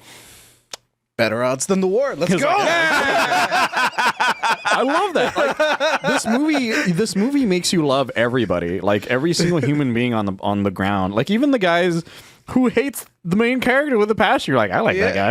I get that guy. Well, like that guy is so hurt. The guy who also survived the first attack, he gets brought in for plot advancement and necessary plot advancement, not unnecessary. But you just look at him and you go, man, this guy has every right to feel how he feels, and yet he still is interesting to be like, oh, okay. Yeah, this is a normal human reaction to what the war and what life has done for this guy compared to this other guy. And so you're watching this like very human drama in this Godzilla movie that is at times pretty cut and dry, but at the same time, it makes a ton of sense and you still relate to it, even if it is very plain, you know? Forgiveness. Can I have forgiveness? I don't want to forgive you. Okay. And then time happens and then it's like, okay, the plot advances. But like themes of forgiveness, guilt, pain, PTSD, trauma, Godzilla, spookiness, violence, terrorist attacks, like all of these like very basic elements come into play, and they're very base level, but all together entwined make it much more complicated and enjoyable ultimately. Because one of the themes about the movie is also about just not forgetting. Because it's not even just moving on. It's like but also don't like move on, but never forget what happened. Right. Yeah. Because one of the reasons why a movie another Godzilla that's similar to this Godzilla that everybody really likes this is Matt Frank's favorite one, which is GMK. That movie is about a Godzilla that's made from the spirits of the dead. That Godzilla is there because he's like, I feel like you guys forgot about all the fucked up shit we did during World War II. Right. And it's there to like punish them for what they've done. Because a lot of people forget that Japan fucked up a lot, like all of fucking Asia. Right. Like that's like we focus on very much on what Germany did to people. Pearl Harbor and stuff Japan like that. fucking went to like 12 on a scale experimenting 10. on people, and like a lot of it was fucked up. And there's there are people. They had their own version. There are people from Korea who still have all of the anger towards Japan. I always remember this. I have a friend. He had a Korean neighbor who really liked him, who caught him listening to J-pop just once, and never liked my friend again. Damn. That's how much that guy hates Japan. With a passion. I don't have any Japanese friends, but I have Chinese and Korean friends that are on the same wavelength all the time. That's the thing. And they're like, hell, a lot of these Godzilla movies never even made it to Korea for a long time. A lot of movies didn't make it to Korea for a long time. Right. And that's what makes it interesting. But this movie's also the same way, where it's like, we still fucked up, but never forget that we fucked up, but know that we can move on from here. Mm-hmm. And that's one of the best messages from the movie, because this isn't a spoiler, because this is the first thing, is he was a kamikaze pilot, right? Which was one of the most fucked up things that was going on in that war, which was like he was guaranteed to not survive, period. Right. By the way, this is my dumb like American brain 100%. I saw a guy with gray hair just being like, oh yeah, I was in the R&D department in the military, and I was like, that guy's gonna be evil. 100% that guy's gonna be evil, right? And then like halfway through the movie, he's like, "No, I am actually the nicest person in the entire fucking movie." Right? The government was kind of fucked up for the way that it treated people the entire time, treating everyone as they were expendable. I want to have a mission where no one dies, and everyone's like, "Great idea! I like that." It's a super heartful thing, because there's a reason. A lot of people give America shit for the bomb. But there's a reason we did the bomb. Deservedly so. No, but there's a reason we did the bomb, is because the other plan was a Zap Brannigan plan, which is like send waves of my own men to get slaughtered until they give up. That was the original plan, which would have gotten both sides wasn't gonna so much worse. Yeah, they weren't going to stop, and it wasn't. And hell, even after the bomb, they didn't want to stop because they thought about overthrowing the emperor, who said, "Let's stop." So then we dropped another one. No, we thought about it, but then luckily they didn't overthrow his ass. But that's like, so the thing is like, it's just crazy what happened. When the American government looked at how many troops we would lose going to Japan, like theoretically, we printed so many medals of honor that it's like, this is how many Purple Hearts, how many people we're going to lose. that we've never had to make Purple Hearts again since World War II. Yeah, the Purple Hearts that are being given at this moment were made at that point because everyone knows D-Day. Right. That was supposed to be J-Day. They were going to invade Japan, and that's what all of those were made for, because they were expecting that many people to die. And so they tried doing that with Godzilla, and they said, "Nope, we're not going to do that with Godzilla." God damn it! Yeah. By the way, all right, full on spoilers. Sorry, guys. Are we doing full on spoilers? I mean, yeah, we've already done 4. Like, we might as well just keep on going at that point. All right, well, we're going to spoil Godzilla Minus One. Well, actually, before we out of here. fully do it, ratings real quick. 9 out of 10. The only thing that bothered me was an unplausible character existence that happened at one point. We'll get to spoilers in a second. And then some of the dialogue was just Japanese storytelling mode type of like performance, where it's a little overdramatic, little It's mostly the main actor, I think. He does a lot. Well, him and then the fountain Main character lady. yells for 45 seconds. Yeah, well, the main lady too. I mean, some of the stuff he was fine, like some of his emotional scenes were fine, but some of the other just kind of like it's cultural things where it's the way they act over the different acting styles, the way they act over there in their type of cinema. Just kind of funny to me when I'm having such a good time. But yeah, this is a damn near perfect movie. It's very tight, doesn't last longer than it should, and Godzilla is fucking spooky. And so if you want good, also real quick, the atomic breath. Literally what Chris is Oh my God. talk about. Yeah, This Porno one Chris is just mentioned scary it. as fuck. Oh my It's God. so scary because a lot of the atomic breaths that happen are usually just like it hits a thing and it it's fine. destroys Well, it. so here, These are literal It's like blue fire. Well, that's the thing. It's fire. It's laser beam. It's like electricity sometimes. Yeah, it varies, yeah. It's gas, so like kind of like a gaseous type of smoky fire. it's like a Kamehameha. Like it hits its thing and then that's it. Usually. Right. This one was like, oh no, this is a chemical reaction that's happening inside this being, and it cannot help itself. It must be released. Yeah. And if you're in the path, so help you God. They're mini nukes. It was just the craziest thing. Cause Right. Because when he fires, like the fact that it makes mushroom clouds is Right. they're mini nukes and they leave radiation. It's fucking crazy. Right. And just Also, the way build-up. it does it is so fucking It's got- cool. I mean, if you watch the trailers, it's like choo, choo, choo, choo, combustion, bah, and Yeah. it's just like, yep. It was so fucking like- scary. Laser explosion. Right. Well, it's like I was in awe of the entire time. Like I Oh couldn't- no, there's more to it. We're couldn't- not at the spoiler section yet. Yeah. No, because I'm just going to mention real quick, because this isn't part of the one of the trailers. It's just that the people just stare. They just stare. And you're like, what the fuck, dude? Yeah, yeah. In the theater, every time it happened, I go, "Oh shit!" Like kind of quietly. One time, too loud. In the Alamo, I was like, "Oh fuck!" Like, there's only 2 times I've been scared of the atomic breath. This is one of them, and the other one was Shin Godzilla's. But that's because Shin Godzilla's was just batshit insane what his Yeah, did. it's when they're just like lasers. Well, what his does is it starts off like the normal one, where it's like kind of almost like a gas, and then it then it turns into a gas, Yeah. Right. Or not gas, and then it turns into a straight laser. But then you find out he can fire it from his back, and then you're just like, oh no. But it's also how he prepares it when his fucking jaw splits like open, mandibles. That's right. and you're like, what the fuck is happening? And it's creepy because I was scared of it because of how creepy it is for him to fire it to begin with. And that's what makes it horrifying. Where this is horrifying because of what it does. Yeah. right. And it's just goddamn. Godzilla. Sorry, yeah. 9 out of 10. It's a great film. 10. Perfect 10.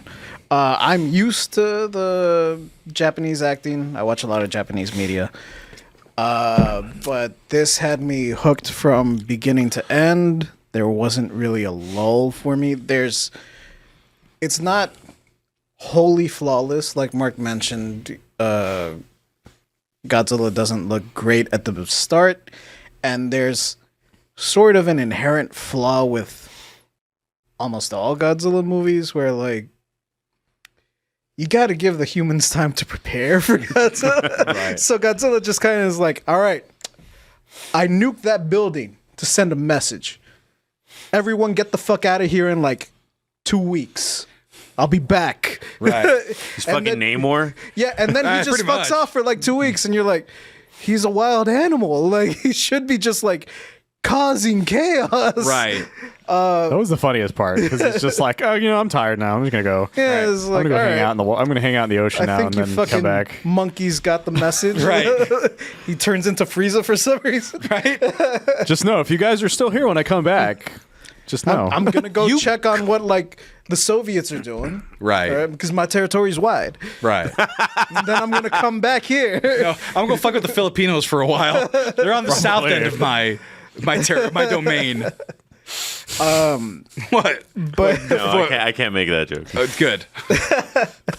but I mean, other than like they're very nitpicky flaws. So to me, it's a 10. Yeah. Yeah, it comes down to your suspension of disbelief. I watched in so many of these Godzilla movies that my suspension of disbelief is very high after like specifically after drop Godzilla kick? versus King Ghidorah. well, I always think about Godzilla versus King Ghidorah and how fucking batshit insane that story is because it's a time travel movie. And you're just like, if I can accept that, I can accept that Godzilla's just like, I'm just going to go for 2 weeks kind of thing. And so this movie, this is a 10 out of 10 movie for me. Godzilla movies like this are special. A movie that I can recommend to everyone. Right. Yeah. Because I can't, like, I just mentioned why I can't recommend Godzilla versus King Ghidorah to everybody. I love that movie with a passion, but that movie's batshit fucking insane.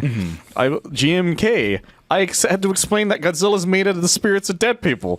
That's hard to explain to somebody. Right. And then so forth and so forth. Like, this movie is the way the 1954 one is, which is a monster shows up and some fucked up shit happens. Go. And Right. you'll understand that from the get-go. And that's the reason this is a 10 out of 10 for me. Oh my God, Marcos. So I don't want to do this exactly, but I have to because it's a 9.5. I can't give it the full 10, That's right. I didn't. No, there's nothing wrong with that. Yeah, no. but I just feel nitpicky to say a 0.5 because it's just kind of like I have two issues where it's just kind of like if somebody sees this movie and I'm like, and Godzilla, they're like, Godzilla looks janky in the first 15 minutes. I'm like, yeah, I can't. Like, I Right. disagree with you. It does look like Spawn level graphics, but I did see also an interview with, I think, the director being like, because everyone's talking about this movie's making so much money, and their budget was only $15 million. And the director was like, I wish we had $15 million. We didn't. So, if that's the case, yeah, you're doing the best with what you can. So I'm not going to dock you too much. And the other thing is that the themes of this movie are so hard that the plot twist that is a plot twist that we're going to about to get to in spoilers is not really a plot twist. It's really odd. That's why I gave it the 9. Really, I didn't want to mention it, but yeah, that was definitely the reason why that knocked down a point. But it's still really good. I will give you anything 9 or a 10 if you can tell a really good story. You didn't leave any loose threads. You didn't create any subplots that you just threw away. Right. This movie didn't do that at all. If you did something new, which is what this movie did, which is just basically they modernized Godzilla in the sense that it's it's the 1954 movie. Just done better. Right. Like, and I know that's you say like, oh, that's really easy to do, and I'm like, we have 20 years that could have been done, and that was not done once. That's the thing. The closest one was the 84 movie. That was the closest because it was the first time since that one where he was made a villain again. Yeah. Because before that it was all the hero of Godzilla as he's known. Right. Where he's like, I'm here to beat up the monster and everything's great and I'm gonna dance and shit. And you're just like, okay, cool, I guess. And then the 1984 one is like, what if Godzilla was evil again? And then that's we got those and then we got the 90s films from there. Well, it's more fun when Godzilla's evil. It feels like it's just more fun. Yeah, cool. He laser has more monster. of a message if you use it that way. Well, clear, a cool laser monster is cool laser monster. Hell yeah, I'm all about that. I'm not here to poo-poo a hero Godzilla. But when it's humans versus Godzilla and we're like, how do we beat this guy? And then you realize it's really, really, really, really fucking hard to do that because it's made from our strongest weapon, which is fucking nuclear power. Yeah. It's like, what do you even do? And like, and we'll get into spoilers, but this one has all sorts of other superpowers where you're like, well, fuck me. How do we even do this? Yeah, there's the other thing. It's not a spoiler, but it's the fact that it doesn't even have the MacGuffin from the 54 movie. What was the MacGuffin for the 54 movie? The oxygen destroyer. Yeah. Which is how they kill Godzilla in the original one. Which is it's something that sucks up all the oxygen essentially from where it's at, and it fucking kills Godzilla instantly. In fact, that's the reason it's the movie Godzilla versus Destroya. Destroya's like has the same ability as that, which is the reason it's like his doomsday kind of thing. Right. And that's the MacGuffin. But I was expecting it. Like I was watching the movie when they're talking about the plan. I'm like, oh, this is where they're gonna introduce the oxygen destroyer MacGuffin. And he's like, no, this is way more fucking like redneck than that. And you're like, oh. Have a budget for an oxygen destroyer. I will say to latch on to Sam's points that when Godzilla, you take him back and he's no longer the fun monster in a video game. It allows him to come back to his actual thing, which is a theme of destruction, war, and it hasn't been played on in a way where it's just like you can get that again, like with 1984 Godzilla that he just said, but I've never seen it interwoven with the human narrative of So effectively. yes, Right. that it's just like it's not only about war, it's about moving past war. Like there's not even many American movies that cover that whole like thing, and this is where we'll get into spoilers. 10, 9, 8, 7, 6, 5, 4, 3, 2, 1. Sorry if that wasn't enough time. This is my podcast. Spoiler alert, you fools. Yeah. Also, people are adding some of the spoilers in the fucking Yeah, stop chat. it. Okay, now you can do it. But Jesus Christ. People. But because so much about American and Western culture is just very much like I am a man, machismo type thing. Like I always do manly things. The whole crux of this movie, the conclusion being like, are you ready to let go of the war at the end of the movie? And it's just like, that was really cool. And I don't think I've seen it in very many movies as a theme as well.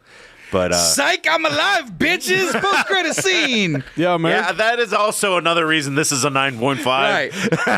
I got my heart left. I'm gonna regenerate like fucking Wolverine. I was cool with it, but yeah, I'm cool with it, yeah. the thing about, like you said, is that a lot of movies don't tend to do that because America tends to be like, yeah, war. So a lot of our movies are very much like not about that, and the ones that are turned into, oh my god, war is awesome, like Right. Rambo did. War. Because It's fantastic. that's the funniest thing about Rambo. First Blood's like this great fucking like thing about Anti-war. PTSD, and then the next movie is like, I am holding one of those giant fucking machine guns with one hand, machine gun. and then the ammo with the other, and you're like, what the fuck happened? It's Toys. funny because Yeah. it would be like off the top Same of with my the head, RoboCop, yeah. the people that tackle leaving the war behind. It's First Blood, Cold Mountain, this movie. That's it. Right. I'm sure there's more, but we like they're probably not even mainstream ones. Yeah, kind of thing. Right. Cold Mountain is barely mainstream. Yeah. Man, fucking Godzilla regenerating from being blown up in the face. You see his fucking skull and his jaw, and he's like, oh, if that fucking hurt, I'm gonna get you motherfuckers back. And he fucking starts performing again. I'm like, oh, Like fuck, like dude. Godzilla's had a healing factor, but this is like Wolverine level, like It's fast. fucking fast, and like seeing that mine explode in his face, and then that fucking it just comes back like right away. It's like all pussy and like bubbly. and you're it's just like, ooh. oh fuck. I kind of want to go see this in D-Box. I think it's still there on D-Box. I heard I saw people tweeting about when they watched it, was in 4DX. aggressive. They watched it in 4DX, and they were like, I was just being fucking thrown. That 40X. That's what I meant. It was so fucking funny. Like And you're I on the want to boat. see it that way. You're on the boat and you're still like rocking in your seat the whole time. I'm like, I want to do that. I absolutely would want to do that. Let's go do it this weekend. Let's go do it this weekend. We should. I leave Sunday. Let's do it Saturday. Yeah, we should look at that. Fucking down. You guys want to go? Yeah, I'm actually absolutely down for that. I'm super down for that. Nate still wants to see the movie too, so I can probably what? get Nate. Nate hasn't seen the movie. He hasn't seen it yet, so I Damn. might be able to get him to watch it. Yes. But yeah, and then that fucking their plan was so funny to me because I didn't expect it to be the plan. Because like I said, I was expecting them to be like, I made this oxygen destroyer and it's going to be Yeah, it like was kill a dude Godzilla. that worked in the R&D department. Yeah, I was like, yeah, that's clearly what they're setting up, right? He's like, no, I'm gonna force him into the water as hard as possible. And you're like, wait, that's your plan? Are you serious? I'm gonna use the ocean to crush his brains. Question. Yeah. The dude was like, question. Doesn't he come from the water? I love that was the question. And then he's like, what's plan B? Well, plan B is we're gonna force him up real fast. And I'm just sitting there going, are you fucking serious? I was like, Your you don't want to plan? do that part as far as I know that pressure That's why it's kills. Plan B. It was so funny to me, like that was their plan. I was like, this is so like realistically, we don't have any guns or weapons planned Right. that I didn't think they would do. and I made me appreciate it so much more. I do like Joe Jurgen. The plan is give Godzilla the bends. yeah, that was their plan. I also like it was kind of surprised by the because Godzilla is this intelligent fucking just wave of destruction this entire movie, but it not only did it recognize if I surface too much it'll kill me, so I'm gonna stop that right now and chew through these life preservers kind of thing. It's like they created an extra 20 minutes of drama just from it's stuck at 2,000 meters now.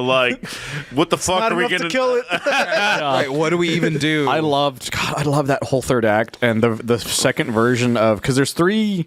I think there's 3 Godzilla What suites. was the Christopher Nolan movie where everyone gets rescued by all the boats? Dunkirk. Yeah, Dunkirk. They pull a Dunkirk in Well, they this pull movie. both a Dunkirk and an Avengers Endgame and a Rise of Skywalker with all the boats. They almost pull an Independence Day. Yes. That's right. Actually, they technically do an Independence Day. The only difference is he survives it. The fucking young guy comes in. Yahoo! Yeah, that's literally what happens. And Check out, kid. We got your back. Whatever the fuck Han says. And it was really funny because it was just but it was also exciting as hell. Right. 'Cause Yeah. Especially when because that first Godzilla suite is when he he first shows up and destroys everything. But the second one is when the violins just start going real fast. Right. And you're like, oh, shit is about to go down. Right. Even though it's about them trying to give Godzilla the bends.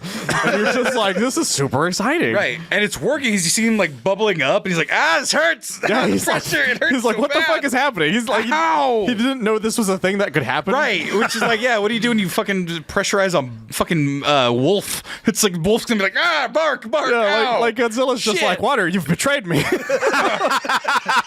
Why is it spicy? Fuck that. Why can't I float no more? He's like, what's happening? No, I love seeing when he first goes down. I was like, yeah, get his ass. I'm kicking as hard as I can. But And the funniest thing is that I forgot to mention this, that this version of Godzilla is one of the smaller ones. Yeah. Because the 54 one and him are about the same size, whereas the American MonsterVerse one is 5 or 6 times the size or something. He's massive, and he's only the second biggest Godzilla in Godzilla history. Who's the biggest? It is the one from the anime where he's the size of a mountain. Earth, yeah. Oh my god. Godzilla Earth or whatever is what he's called. Well, speaking he's of from thousands of years later. I So he I just think kept Ghidorah growing. is the size of a universe in that movie. oh my god. Yeah, he's super. Yeah, he's like a dimension hopper or something in that movie. It's fucking Well- crazy. Or that anime. It's fucking crazy. Real quick though, here's where Small and Angie, Yeah. Maggie says, here's the one big problem that dropped down to a 9. One of the problems, his not wife getting fucking blowed up. Oh yeah. And all the shrapnel in her stead, she save him. Shrapnel, wood planks. She's dead. She's super dead. And so when she came back, I'm like, shenanigans. I was cool with it. Got G cells now. What? She's got G cells. Godzilla healing factors? Yeah. Was that is that a real thing? Well, she just got hit with a lot of radiation, so she has some the ending shows that she got some radiation issues on her now. Oh. Because the idea is that something happened, most likely that either I don't even know if it's that healing factor thing itself. Maybe she just landed in an area where the debris softened the Nah, blow. she got fucked. The wood went But she where definitely got was. dosed with a lot of radiation. So the idea is it's a happy, but it's the ending could still be a not happy. Because ending. she had no marks on her or anything like that. She had her eye patch. That's all she had. Well, we don't know what she had. Half of That's the thing. 90% of her was covered. for all we know, half of her body is her completely arms were fucked. fine. That should be the first thing to destroy. her arm is fine. You saw one. That's Saw true. one. The other one's But casted. I was cool with it because the fact that's look, the guy deserved to win. He earned after that, he earned that win, and that's because any other movie I would be like, that's bullshit. But I was like, you know what? I'm gonna let you have this movie. I really am gonna let you have this one. And then I will say that on the other end of the note, She's the next Godzilla. no. when the Bride of the Godzilla. caretaker of the child gets the telegram. Yeah. and I did not know what was in that telegram 100%. Well, I didn't know it was going to lead to because I 100% called it. The lady next to me is like, oh, that means she's alive. She called it with the second that happened. I did too. Well, that was the other thing too. Also, where it's all right, motherfucker. Here's the cockpit. Here's where you get blowed up. Oh, no, Here's yeah, where they you release the telegraphed the bomb. shit out of it. Also, psst, psst, psst, whisper, whisper, whisper, whisper. Panda, Well, it's obvious because he's like frame shot. Also, here's the strap where you pull and survive. Well, it's obvious because when he first is looking at the plane, he's obviously looking at an ejector seat.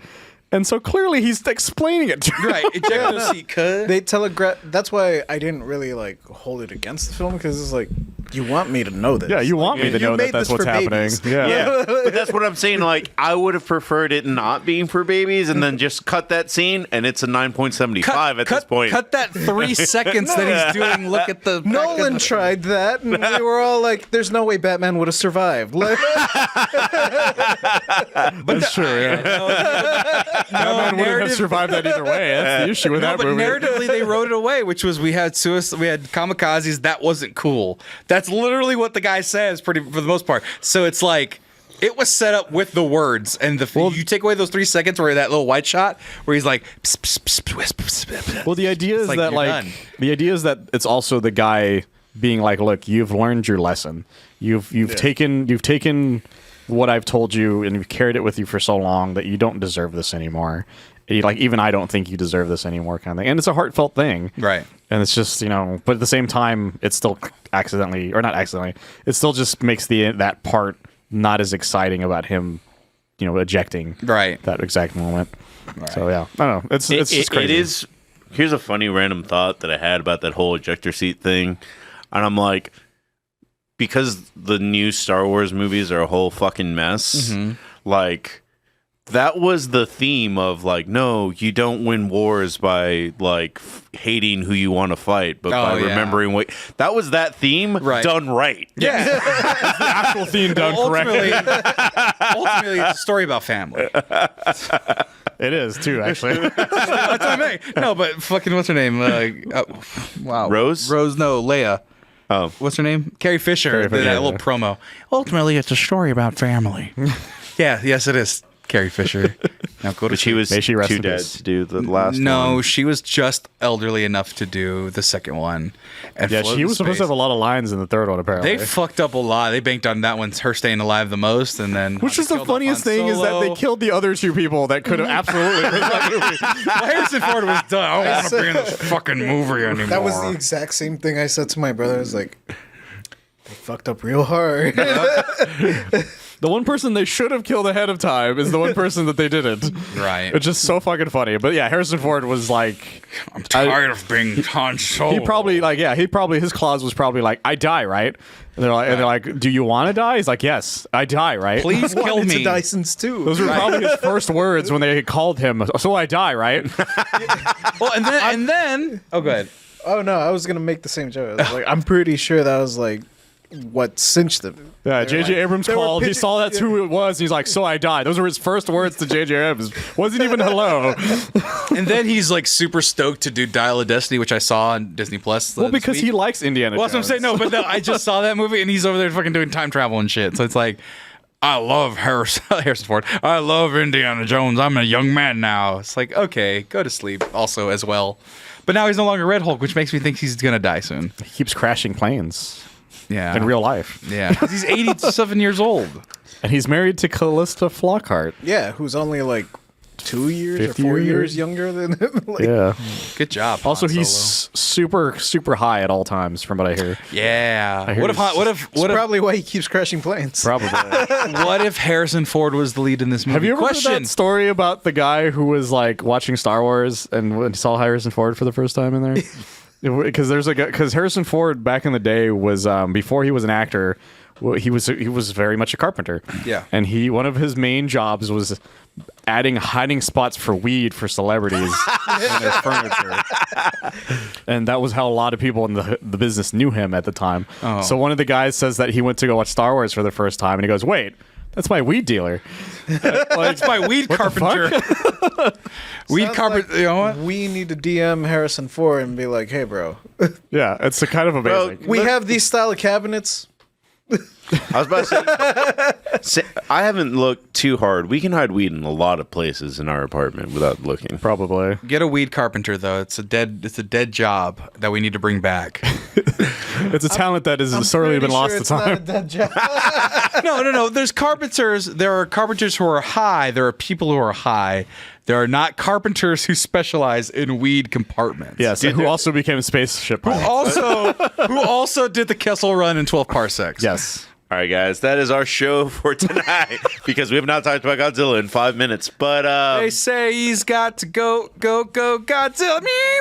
I still really like that song. I do really. It's from like this. Guitar Hero. That's all I know it from. Oh, they Blue put in Oyster guitar. Cult. I know, but it's from Guitar Hero. It was the 98. It was made for the 98 movie. It was. Yeah. I didn't know that part. Yeah, it's on the soundtrack. Well, joining us on Tuesday, Commitment to Excellence will be back. We'll be doing power rankings. But thank you all for coming out. Put it to me. Hey, everybody, this is the last show for me for the year. Sorry, or thank you. Either way, or you're welcome. Thank you for supporting the Excellence this year. We've had one of our best years yet, but we need your help even more going into next year because I'm tired and I don't want to be as successful as we are now. I want to be even more successful. So be sure to tell all your friends. Be sure to enjoy all the programming Marcos has for the remainder of the year. We're only missing one episode. That's the one right after Christmas. I just take that Tuesday off. And also, be sure to visit our sponsors, manscaped.com, and also Joy Mode. Be sure to go to usejoymode.com/MEX20 and use coupon code MEX20 at Joy Mode to get your sexual well-being right where you want it to be, which is elevated. Thank you for supporting us this year. I love you all, and I will see you when the new year arises. Take care. And stay excellence Play hard. that music. Play that music.